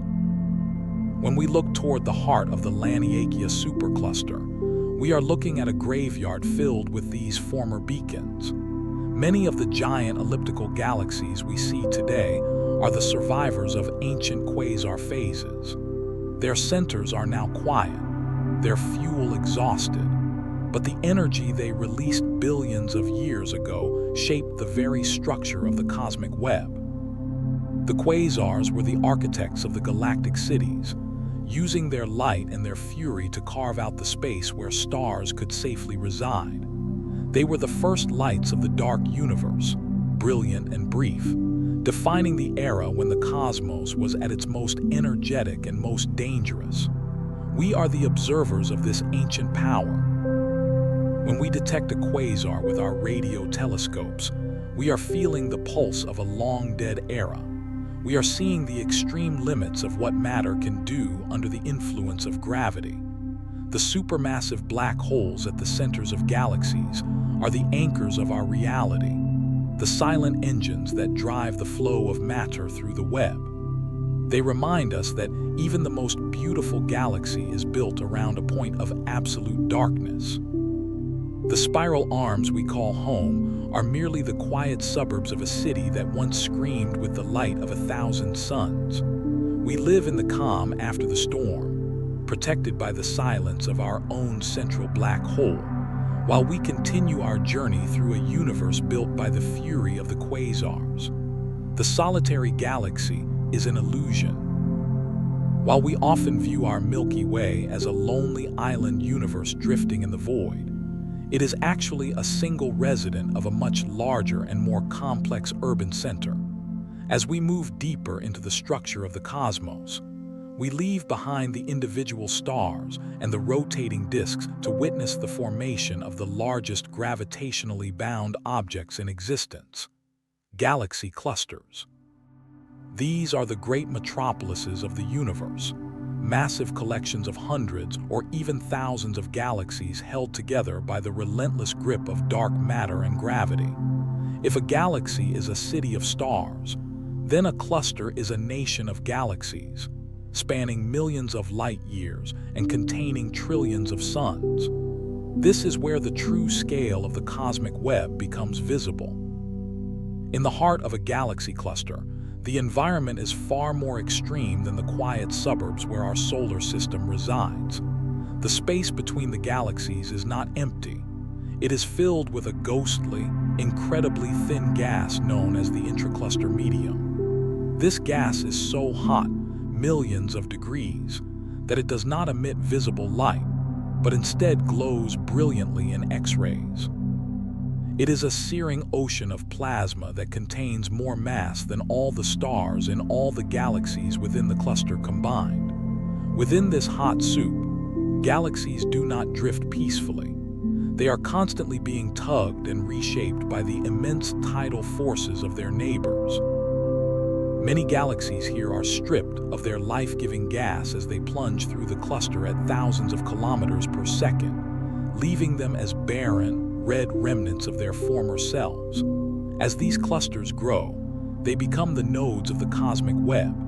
They are the gravitational anchors that pull on the surrounding filaments of dark matter and gas. When several of these massive clusters are close enough to influence each other, they form the largest structures we can name, superclusters.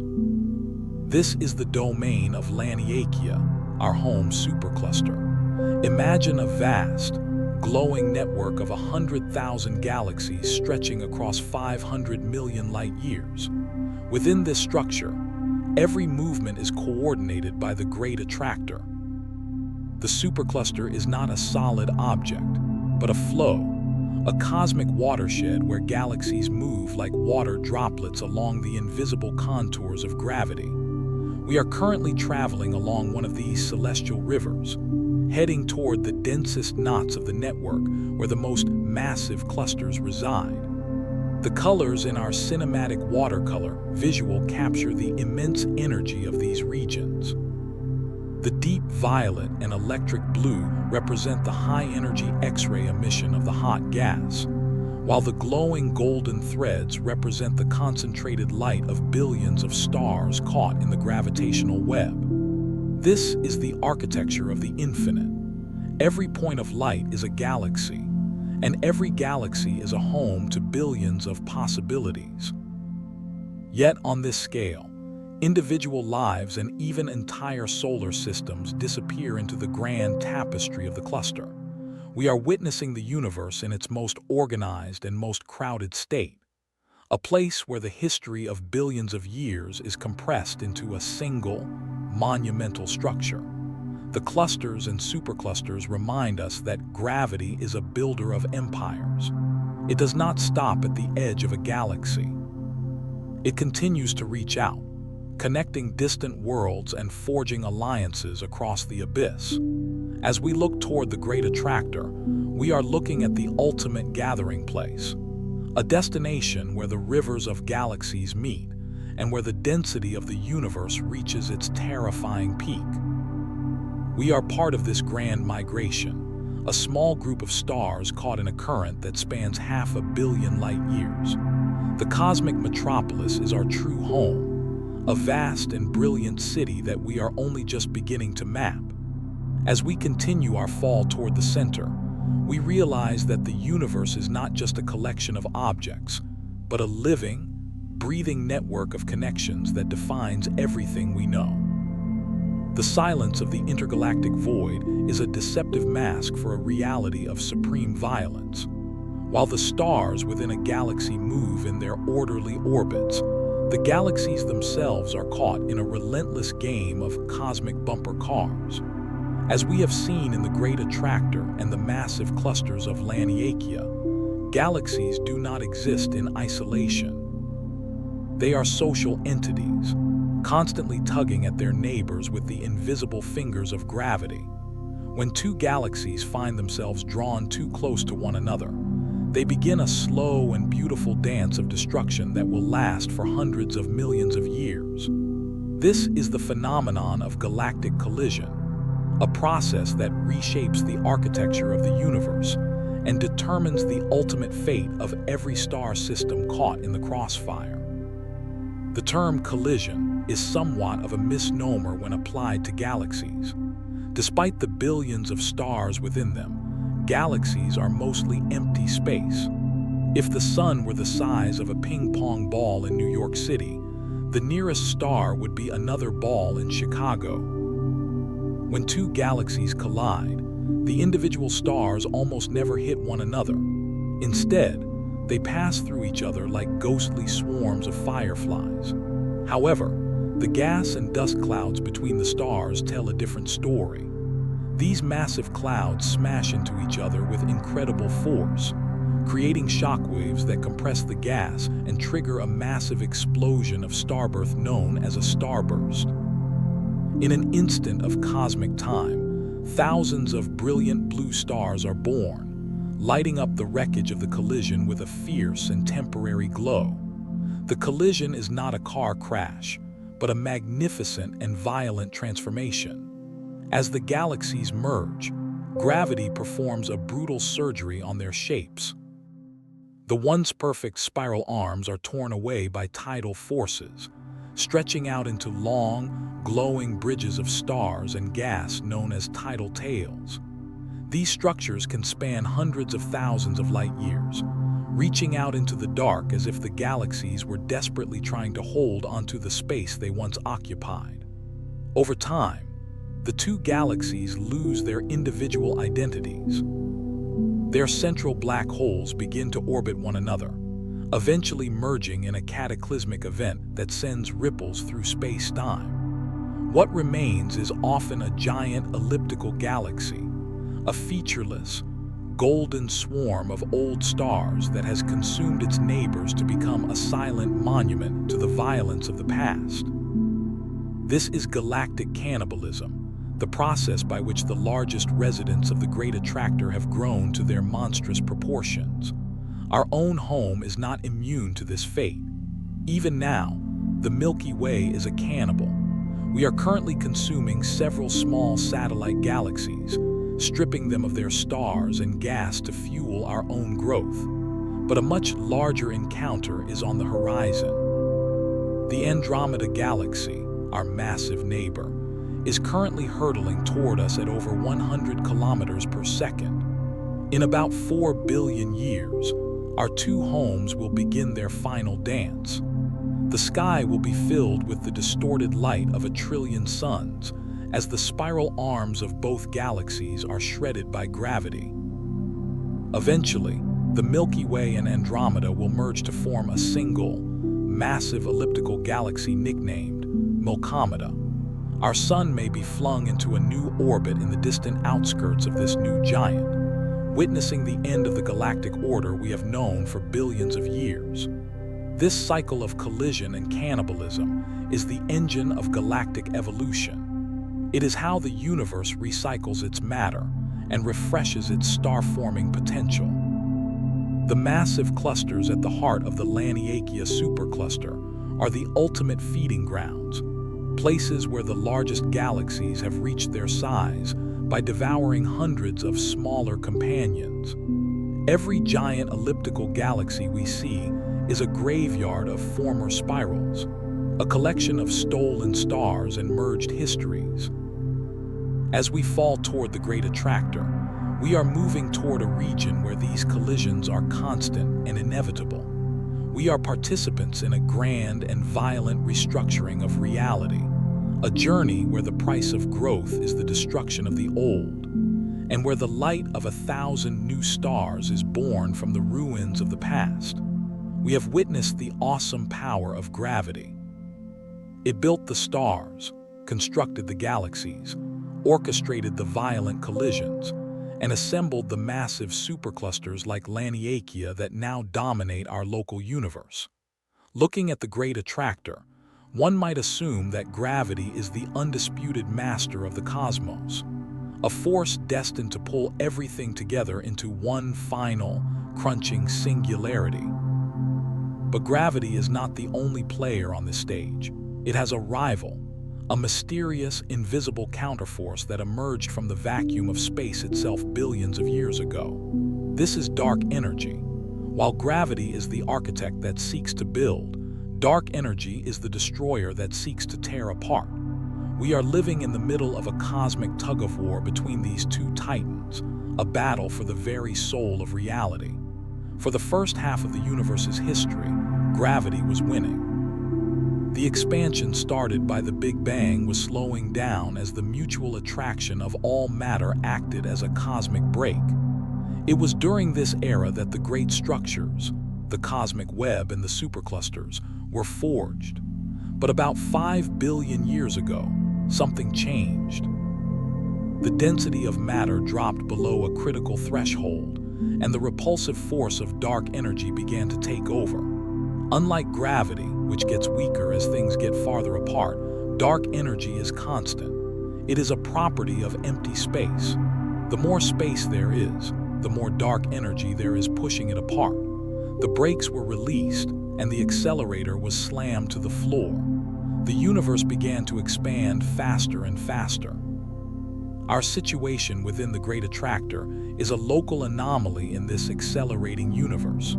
We are caught in a pocket of high density where gravity is still locally dominant. The pull of the Virgo cluster, the Norma cluster, and the immense Shapley Supercluster is strong enough to overcome the expansion of space within our local region. We are falling toward the attractor faster than the space between us is growing. This is known as our peculiar motion. We are swimming upstream against the general flow of the cosmos, caught in a gravitational whirlpool that is currently resisting the tide of dark energy. But this resistance is futile in the long run. We are winning a battle on a sinking island. If we look beyond our local supercluster, we see the true power of dark energy. Distant galaxies are being carried away from us at speeds that beggar belief. The vast voids between the filaments of the cosmic web are growing larger and emptier every second. The fabric of space is being stretched so thin that eventually, the light from these distant worlds will no longer be able to reach us. The horizon of the observable universe is shrinking. We are entering an era of cosmic isolation. The Great Attractor and Laniakea will remain gravitationally bound, a lonely island of light and matter drifting in an ever-expanding, ever-darkening ocean. This is the profound tragedy of the cosmos. The forces that created us, the gravity that forged the stars and built the galaxies, are ultimately doomed to lose. The energy that now drives the universe is a force of separation and silence. As we continue our fall toward the Great Attractor, we must appreciate the view. We are privileged observers living in the brief, golden age of cosmology, a time when the universe is balanced just right so that we can see both the intricate structure of the web and the terrifying expansion that will one day destroy it. We are watching the grand finale of structure formation before the curtain falls and the stage goes dark forever. The Great Attractor is a monument to gravity's greatest achievement, standing defiant against the encroaching emptiness.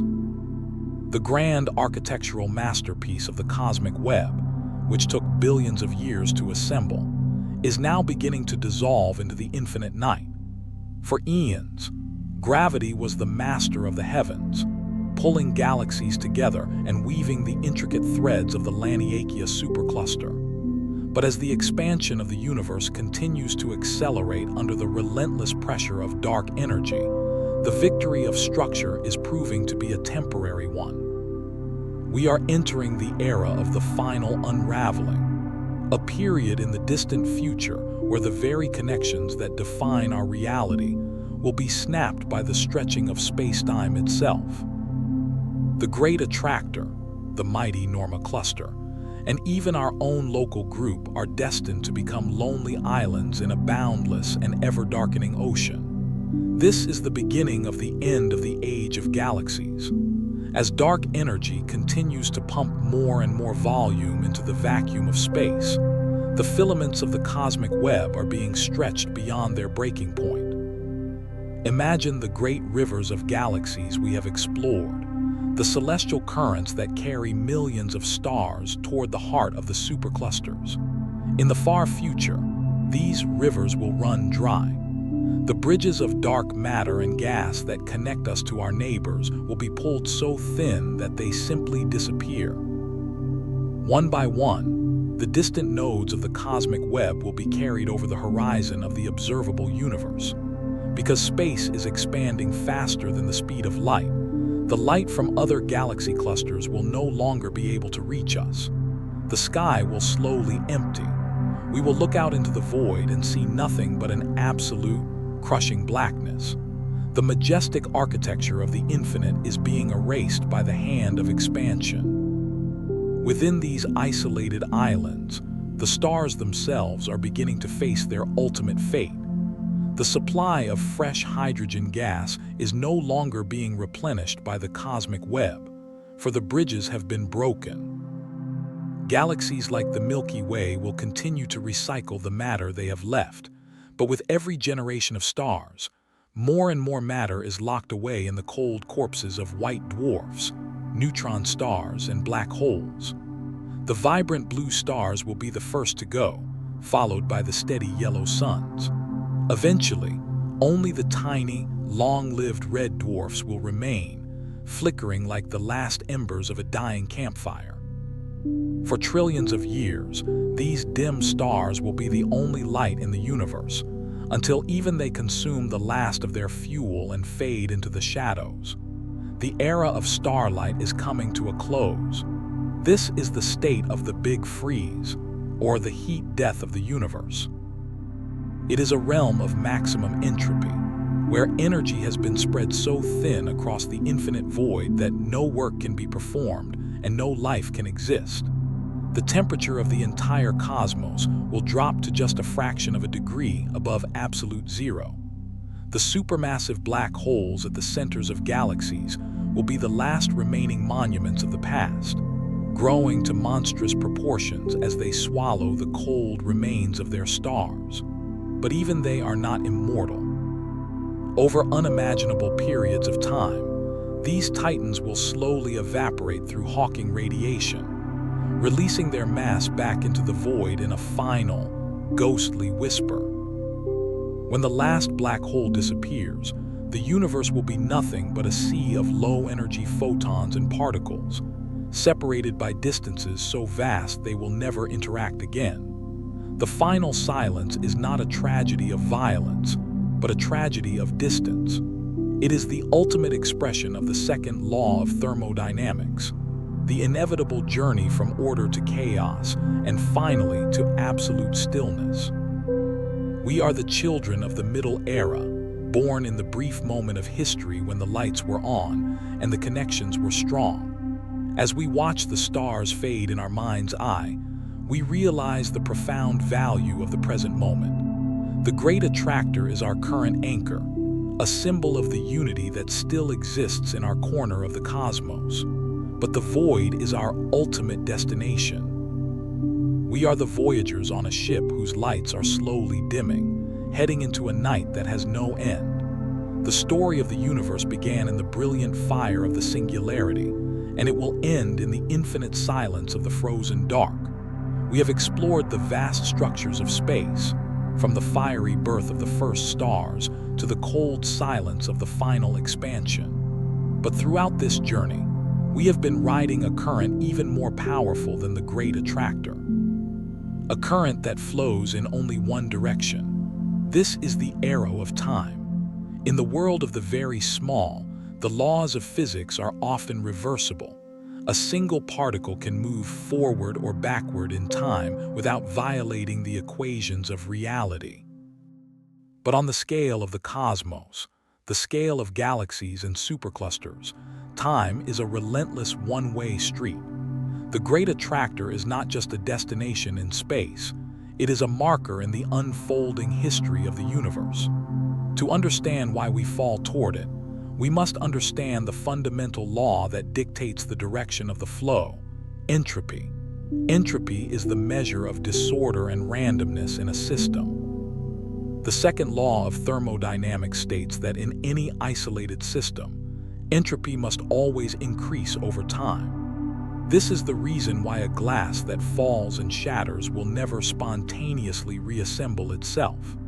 It is the reason why stars burn out, and why the cosmic web is doomed to eventually dissolve. The Big Bang was a state of incredibly low entropy, a point of perfect order and infinite potential. Ever since that first moment, the universe has been on a journey from that order toward maximum chaos. The flow of galaxies toward the Great Attractor is part of this grand unfolding. Gravity seeks to build structures, to create pockets of order like stars and galaxies, but it does so at a cost. Every star that ignites and every black hole that merges increases the total entropy of the universe by releasing heat and radiation into the void. The Great Attractor represents a local peak in this struggle. It is a place where gravity has successfully concentrated matter to an extreme degree, creating a temporary monument of order against the encroaching chaos of the expansion. But even this concentration is an engine of entropy. The violent collisions of galaxies and the screams of quasars that we have witnessed are the sounds of the universe's energy being degraded. We often perceive time as a constant background, a ticking clock that exists independently of the stars. But many physicists now believe that time itself is an emergent property of entropy. The reason there is a past that is different from the future is simply because the universe was more ordered yesterday than it is today. The flow we experience, the movement of our galaxy through the Laniakea Supercluster, is the spatial manifestation of time's arrow. This realization brings a strange and beautiful perspective to our journey. We are not just traveling through distance, we are traveling through a sequence of states that can never be repeated. The era of the Great Attractor is a unique chapter in the biography of the cosmos.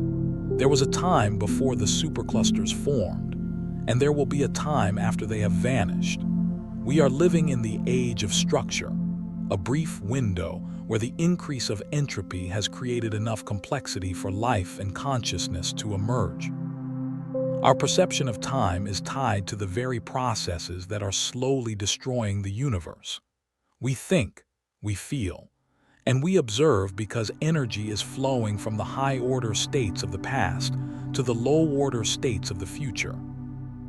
We are the children of the gradient, the sparks produced by the friction of a universe that is slowly winding down. As we continue our fall toward the gravitational heart of our local domain, we realize that every second is a unique and precious event. The light we see from distant galaxies is a message from a more ordered past, reaching us across a void that is becoming more chaotic by the moment. The arrow of time is the invisible hand that pushes us forward, ensuring that the story of the universe has a beginning, a middle, and an end. The Great Attractor is a landmark on this road, a grand station on a journey toward the infinite silence. We cannot stop the flow, and we cannot turn back the clock.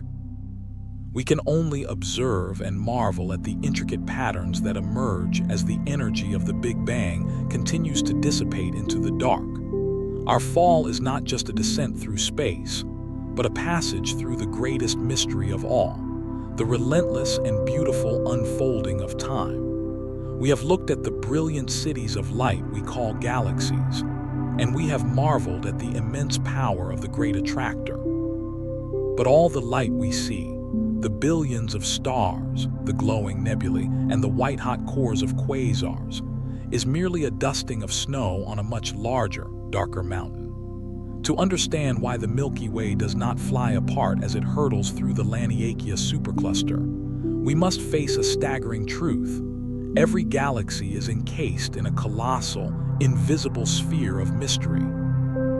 These are the dark matter halos. They are the true masters of the cosmic architecture, the silent guardians that provide the gravitational glue holding the universe together. Without these invisible shells, the stars we call home would have been flung into the lonely void eons ago, and the grand design of the Great Attractor would simply not exist. The discovery of these halos began with a simple observation that shattered our understanding of physics. In the mid-20th century, astronomers like Vera Rubin began to measure the speeds at which stars orbit the centers of their galaxies. According to the laws of Newton and Einstein, stars at the outer edges of a galaxy should move much slower than those near the center, just as the outer planets in our solar system crawl compared to the inner worlds. But the observations told a different story. The stars at the far reaches of the spiral arms were moving just as fast as those near the core. There was not enough visible matter to explain this motion. It was as if an invisible hand were holding the galaxy together, providing extra gravity where there should be none. This was the first definitive proof that galaxies are not just made of stars, but are embedded within massive cocoons of dark matter that extend far beyond the visible light. These halos are the fundamental building blocks of the cosmic web. Long before the first star was born, dark matter had already begun to clump together under its own gravity, forming a network of invisible wells. When the ordinary gas of the Big Bang began to cool, it fell into these pre-existing dark matter traps. The halos acted as the molds for the galaxies. Every galaxy we see today is essentially a small pool of light sitting at the bottom of a vast and deep dark matter ocean. The Great Attractor is the place where these oceans meet and merge, creating a gravitational pressure so intense that it dictates the movement of everything for hundreds of millions of light years. The halos are not just passive containers. They are active participants in the evolution of the cosmos. The guardian nature of these halos is most visible when galaxies collide.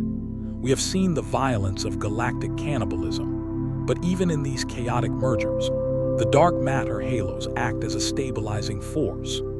They absorb the shock of the collision and provide the structural integrity that allows the merging galaxies to eventually settle into a new, larger form. They are the shields that protect the delicate dance of star formation from the disruptive forces of the expanding universe. Furthermore, these halos are connected to one another by long, invisible filaments of dark matter. This is the skeleton of the Laniakea Supercluster. We are traveling along these dark highways, guided by a substance that does not emit, reflect, or absorb light, yet controls the destiny of every atom in existence. This realization forces us to redefine our concept of home. We think of our home as the Earth, or the solar system, or the Milky Way. But our true home is the dark matter halo that cradles us. We are the passengers in an invisible vessel, sailing through a sea of dark energy and cosmic expansion. The Great Attractor is the harbor where our vessel is being drawn. As we fall deeper into the mystery, we realize that the visible universe is just the tip of the iceberg. The real story is written in the darkness, in the silent and powerful halos that have watched over the stars since the dawn of time. They are the ancient guardians of the light, the invisible titans that ensure that even in a universe of infinite expansion, there is still a place for structure, for beauty, and for us. When we look at the night sky, we see the stars as anchors of stability. We imagine every planet is like our own Earth, forever bound to the warmth of a sun in a predictable and eternal orbit. But the cosmos hides a much darker and more solitary reality. Deep within the Laniakea Supercluster, in the immense voids between the stars and even in the cold reaches between the galaxies, there are billions of worlds that have no sun. These are the rogue planets, the ghost voyagers of the infinite. They are planets that were born in the violent nurseries of young star systems, only to be ruthlessly cast out into the dark by the gravitational bullying of their larger siblings or passing stars. They are orphans of the universe, destined to drift through the absolute zero of the void for eternity, answerable only to the pull of the Great Attractor. The sheer number of these rogue worlds is staggering. Scientists now believe that there may be more rogue planets in our Milky Way than there are stars. For every sun that glows in the dark, there are likely several dark worlds wandering the silence. They range from massive gas giants larger than Jupiter to small, rocky worlds like our own. Without a star to illuminate them, they are almost impossible to detect. They are the invisible masses of the cosmic web, shadows moving through shadows. We only catch a glimpse of them when they pass directly in front of a distant star, their gravity acting as a tiny magnifying glass in an event known as gravitational microlensing. These brief flickers of light are the only evidence we have of an entire population of worlds that has been erased from the maps of the visible heavens. Life on a rogue planet seems like an impossibility. Without the light of a sun, the surface of these worlds is a frozen wasteland, reaching temperatures so low that the very atmosphere would collapse and fall as nitrogen snow. But beneath the ice, a different story might be unfolding. Many of these orphans carry their own internal heat, generated by the slow decay of radioactive elements in their cores or the residual heat of their violent birth. This internal energy could sustain vast, subsurface oceans of liquid water, protected from the vacuum of space by a shell of ice kilometers thick. In the absolute darkness of these hidden seas, life could emerge and evolve, never knowing the light of a star or the existence of a galaxy. They would be civilizations born in the dark, whose entire universe is a single, sunless sphere. As we fall toward the Great Attractor at 600 kilometers per second, these rogue planets are our silent companions. They are part of the same gravitational current that carries our sun and our galaxy. While the stars define the visible structure of the superclusters, the rogue planets represent the hidden substance of the migration. They remind us that the universe is not just a collection of bright points, but a vast and crowded abyss filled with forgotten histories and abandoned worlds. Every rogue planet is a testament to the chaos of planetary formation and the indifference of gravity. They are the ultimate survivors, enduring the freezing cold of the intergalactic void while still carrying the fire of their birth deep within their hearts. The existence of these ghost voyagers forces us to reconsider the definition of a world. Is a planet still a planet if it has no sun to rule it? Is a home still a home if it is drifting through the eternal night? As we map the Laniakea Supercluster and peer into the heart of the Great Attractor, we must remember the orphans. They are the silent majority of the cosmos, the dark matter of the planetary world. They remind us that even in the most isolated corners of the universe, the pull of gravity is still felt, and the journey toward the unseen heart of the web continues. We are all voyagers in the dark, some with the light of a sun to guide us, and others with only the internal heat of our own existence to keep the cold at bay. Beyond the crushing pull of gravity and the brilliant dance of starlight, there exists a silent and ethereal force that weaves through the very fabric of the Laniakea Supercluster. It is a force that does not glow, yet it dictates the path of the most energetic particles in the universe. These are the cosmic magnetic fields. Imagine an invisible tapestry, a network of lines and curves that stretch across the voids between the galaxies, connecting the distant nodes of the cosmic web with a strength that defies their ghostly nature. We often think of space as a vacuum, empty and indifferent, but it is in fact permeated by these magnetic looms. They are the silent architects of the galactic architecture, guiding the flow of plasma and gas as the entire supercluster drifts toward the heart of the Great Attractor. The origin of these fields is a journey back to the very dawn of time. In the chaotic aftermath of the Big Bang, the first ripples of electromagnetism were frozen into the primordial plasma. As the first stars ignited and the first galaxies began their rotation, these seed fields were stretched, twisted, and amplified by the turbulent movements of ionized gas. Today, every galaxy possesses its own magnetic signature. In spiral galaxies like our Milky Way, the magnetic lines follow the curve of the spiral arms, acting as a protective barrier that prevents the cosmic rays, the high-speed messengers of the abyss, from tearing through the delicate nurseries where stars are born. These fields are the invisible shields of the light, ensuring that the chaotic energy of the cosmos is channeled into the orderly creation of worlds. But the power of the cosmic loom extends far beyond the edges of individual galaxies. In the vast and lonely spaces between the clusters, magnetic fields stretch for millions of light years. These intergalactic fields are the remnants of ancient quasars and the violent deaths of the first-generation stars. They form the highways of the cosmic web. When a galaxy like ours moves toward the Great Attractor, it is not just falling through a void, it is moving through a sea of magnetism. This magnetic sea influences how galaxies interact with one another, and how the hot gas of the intergalactic medium is funneled into the gravitational wells of the clusters. It is a hidden symphony of synchronization, where the rotation of a galaxy and the expansion of the universe are harmonized by the subtle pull of the fields. At the heart of the most violent regions of the Laniakea Supercluster, these fields reach their terrifying peak. Near the supermassive black holes and the densest knots of the Great Attractor, magnetic lines are twisted into tight knots of energy.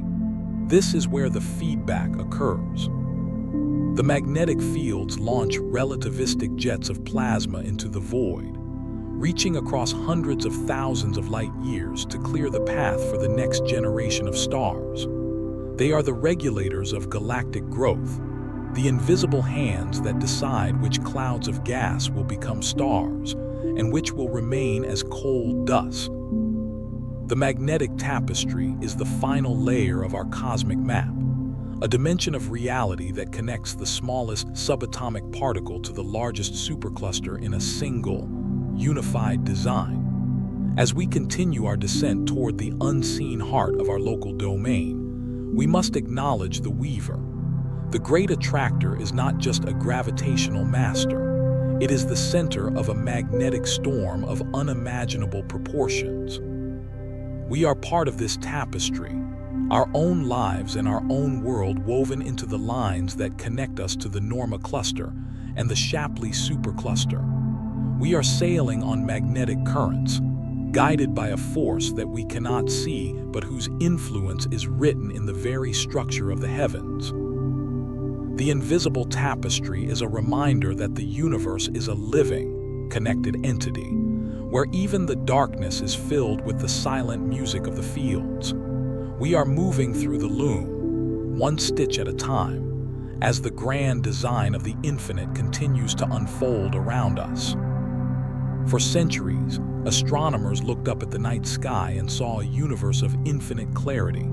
They mapped the distant stars, charted the movement of the planets, and eventually identified the spiral structures of other galaxies. But there was always one part of the sky that remained stubbornly blank, a vast, dark stripe that stretches across the heavens, where the light of the distant universe seems to disappear into a wall of shadow. This is the zone of avoidance. It is a cosmic blind spot created by our own home, the Milky Way. As we fall toward the Great Attractor, we are moving toward a destination that is hidden behind our own front door. To understand the power that pulls us, we must first understand the curtain that prevents us from seeing it. The zone of avoidance is not an empty region of space. In fact, it is the exact opposite. It is the plane of our own galaxy, the dense disk filled with hundreds of billions of stars and immense clouds of gas and interstellar dust. When we try to look out toward the center of the Laniakea Supercluster from our position within the disk, our view is blocked. The dust and gas act as a cosmic smoke screen, absorbing and scattering the visible light from the galaxies beyond. For a long time, this invisible wall covered nearly 20% of the sky. It was as if we were trying to watch a grand theatrical performance through a heavy velvet curtain. We could feel the movements on the stage. The gravitational pull was unmistakable, but we could not see the actors. The Great Attractor lay squarely in the middle of this forbidden zone, a phantom master hidden by our own galaxy's light. Breaking through this veil required a revolution in how we perceive the universe.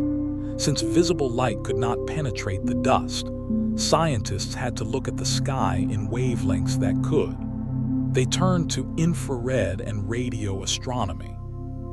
Just as X-rays can see through skin to reveal the bones beneath, infrared waves from telescopes like Spitzer and WISE can pass through the thick dust of the Milky Way.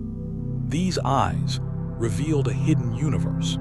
Behind the dark clouds, they found thousands of previously unknown galaxies, massive clusters like the Norma cluster, and the immense concentrations of mass that form the core of the Great Attractor.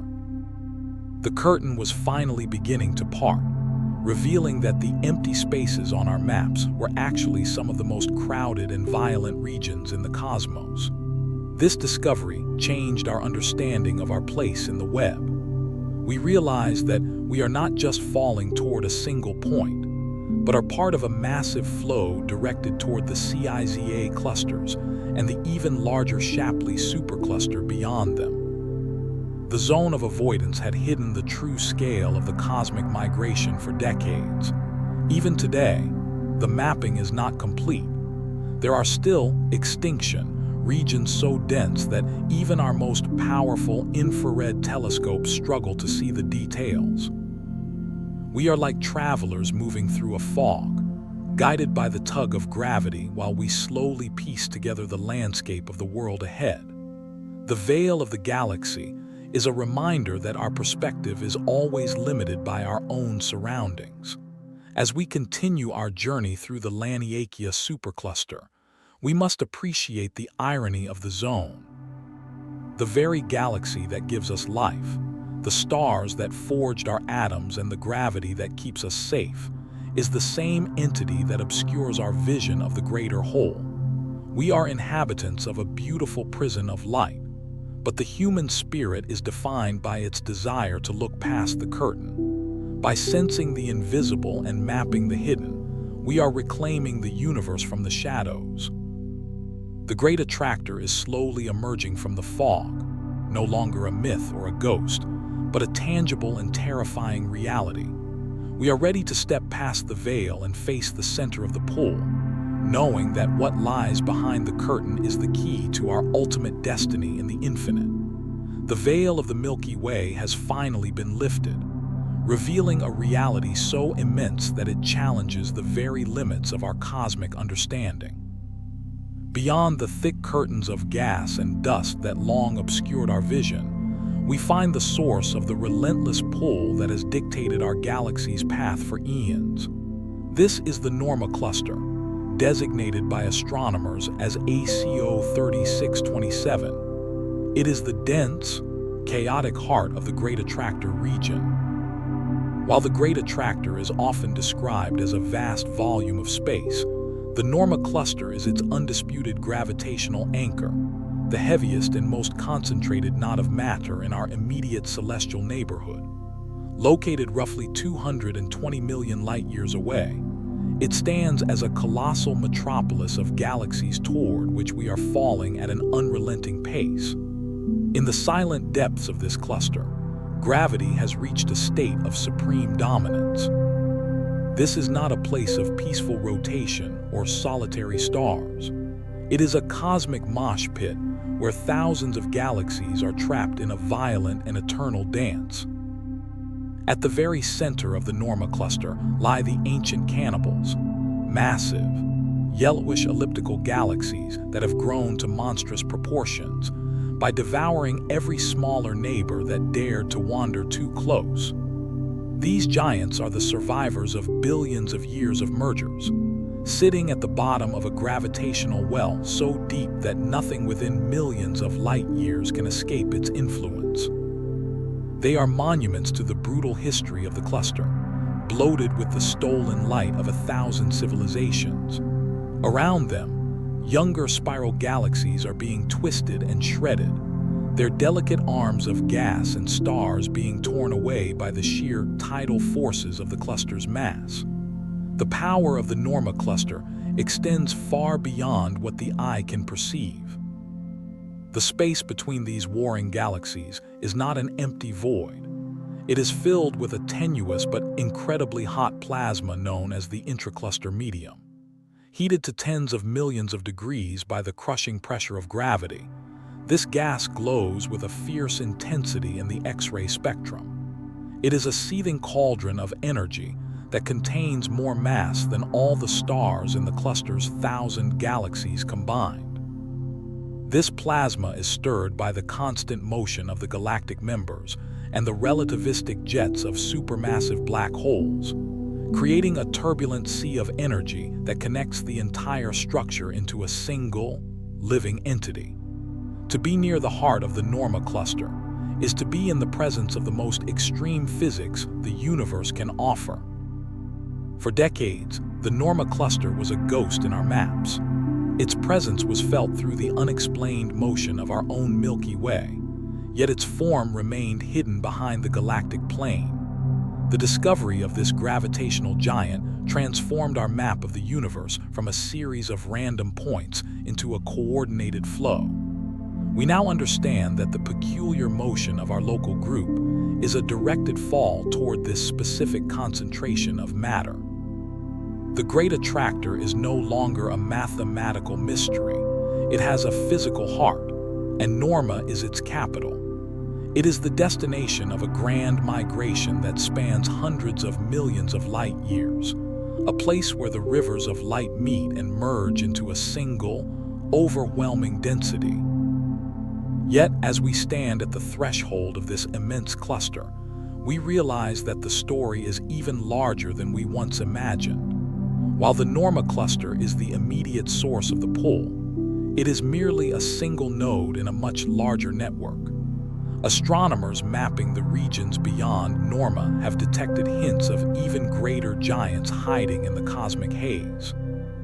The Shapley Supercluster, located far deeper in the distance, exerts an even more profound influence on the movement of the Laniakea Supercluster.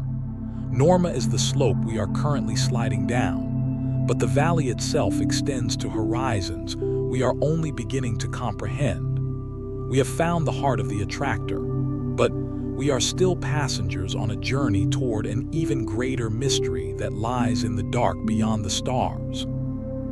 The discovery of the Norma cluster at the heart of the Great Attractor provided a name and a face to the phantom that had been pulling at our galaxy for eons. But as astronomers refined their measurements of the cosmic flow, they noticed a startling discrepancy.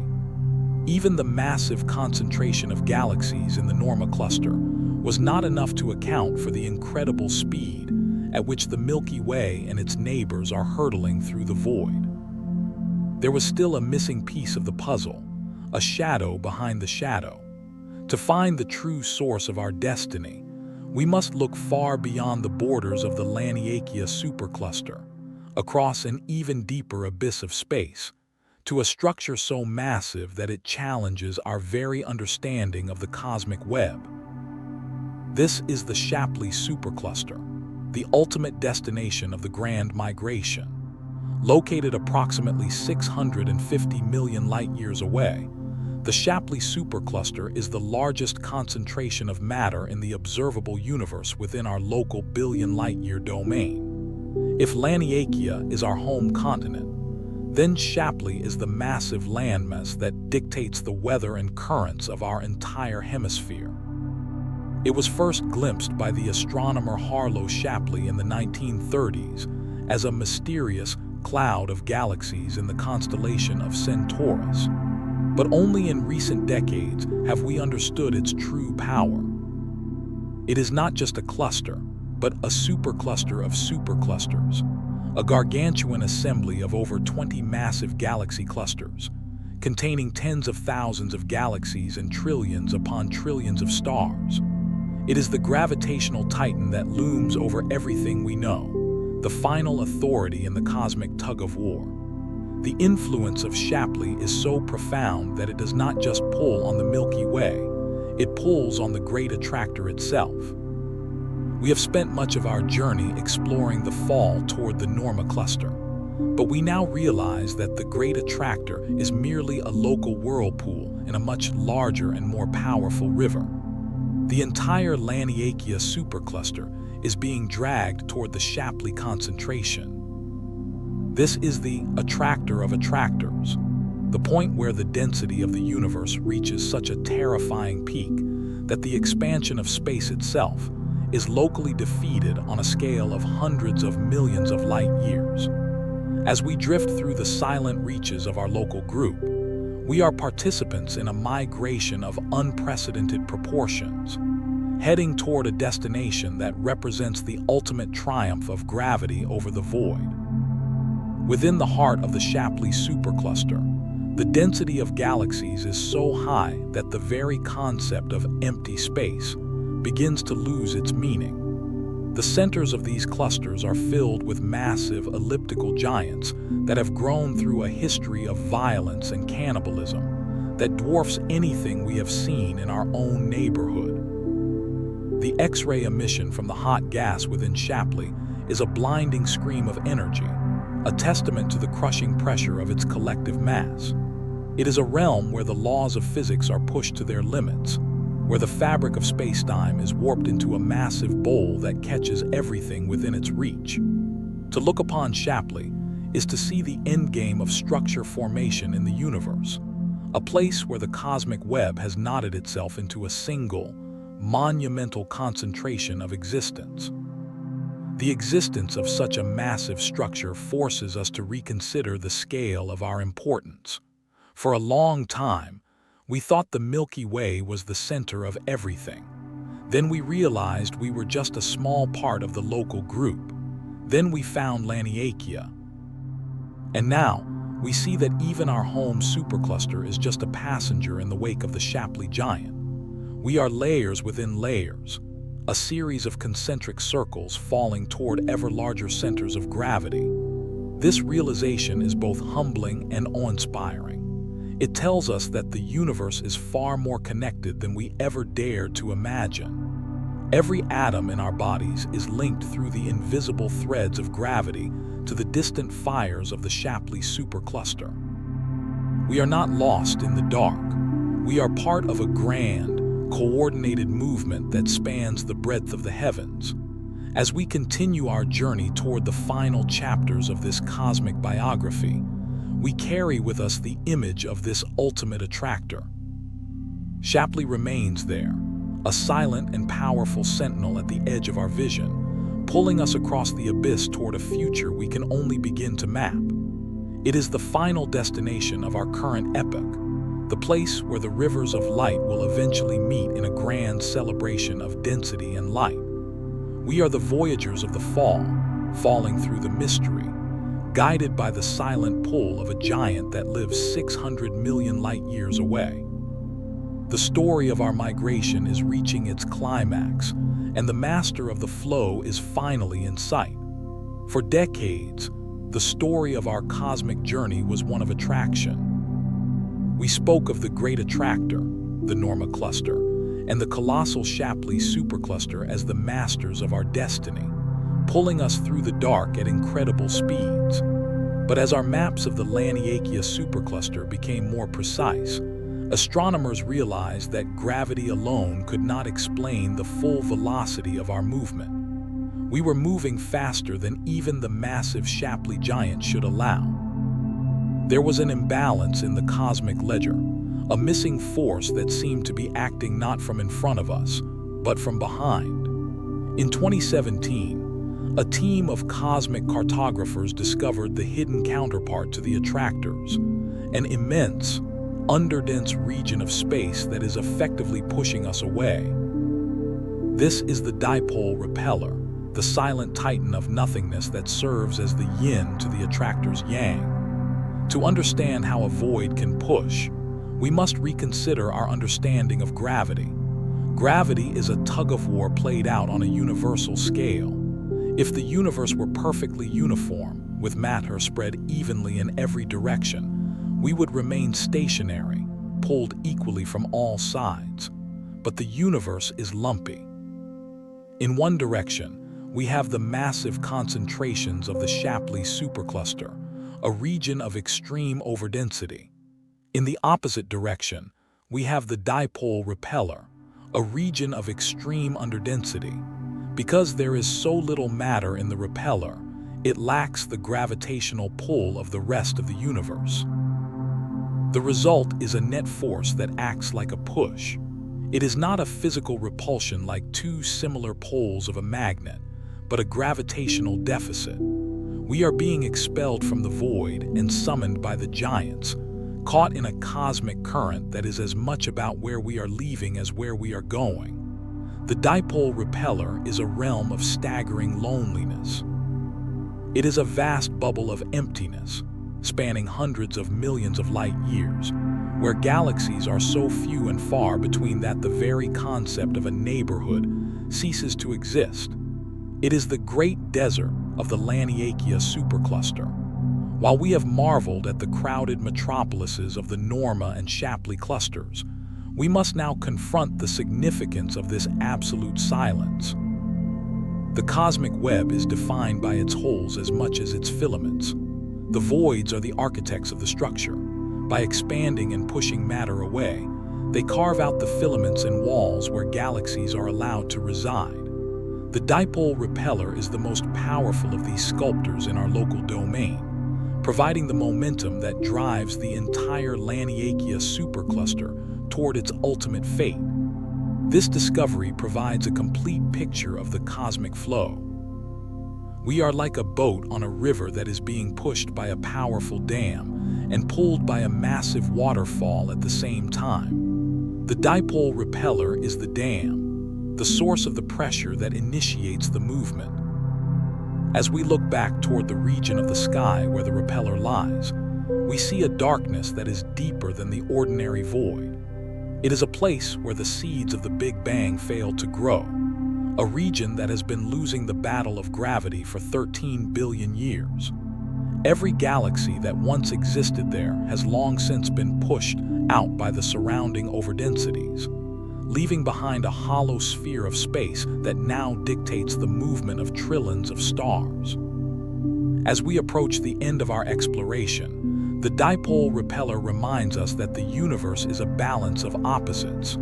Structure is born from the interplay between the seen and the unseen, the full and the empty, the pull and the push. We are not just falling toward a destination, we are being escorted out of the silence. Our movement through the Laniakea Supercluster is a coordinated effort of the entire cosmos, a grand symphony where the voids provide the rhythm and the attractors provide the melody. We are the Voyagers of the gradient, caught in the middle of a cosmic restructuring that has been unfolding since the dawn of time. The push from the void is the final piece of our map, the hidden hand that ensures our journey through the infinite will never truly be still. For eons, humanity looked at the stars and saw only a chaotic scattering of lights. We mapped the constellations, named the planets, and eventually realized that we lived within the rotating disk of a single galaxy called the Milky Way.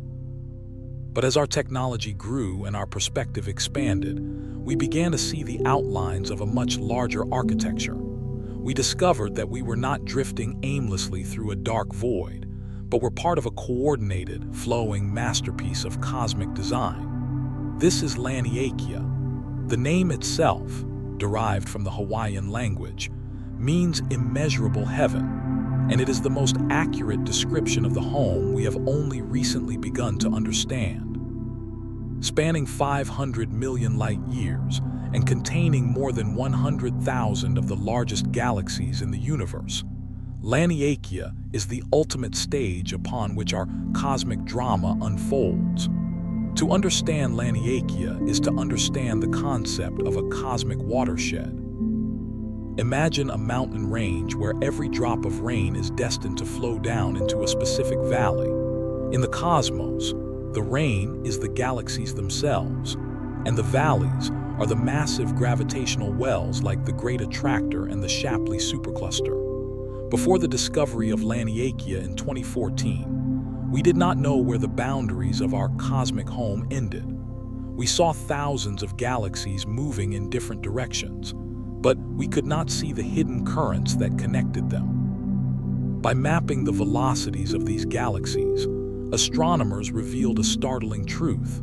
We are part of a giant basin where every galaxy is flowing toward a common center.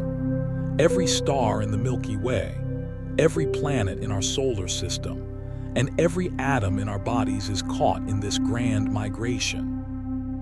We are moving along the invisible filaments of a supercluster that defines the limits of our gravitational neighborhood. The structure of Laniakea is a testament to the power of the cosmic web. It is not a solid object, but a network of glowing threads and dark voids.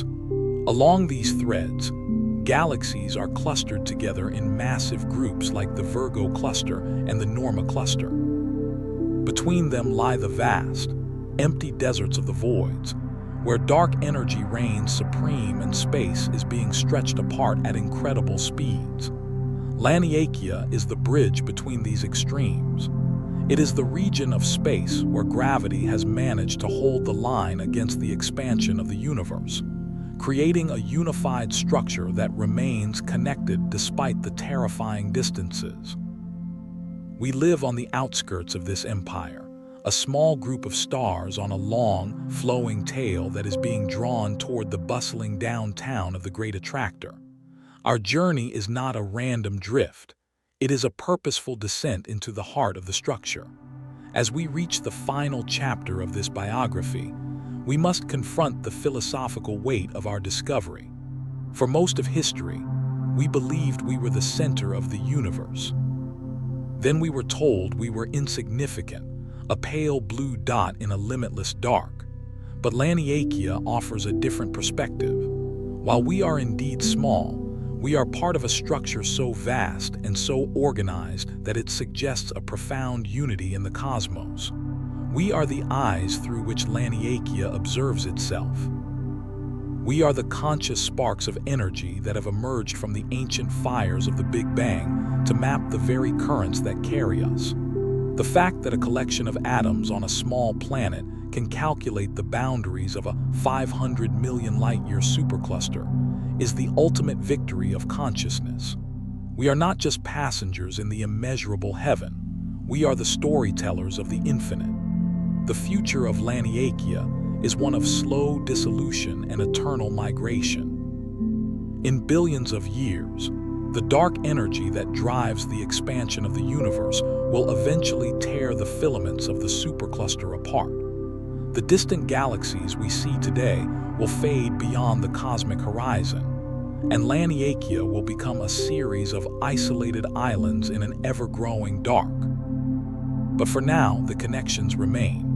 The Great Attractor continues its pull, the Dipole Repeller continues its push, and the rivers of light continue their flow.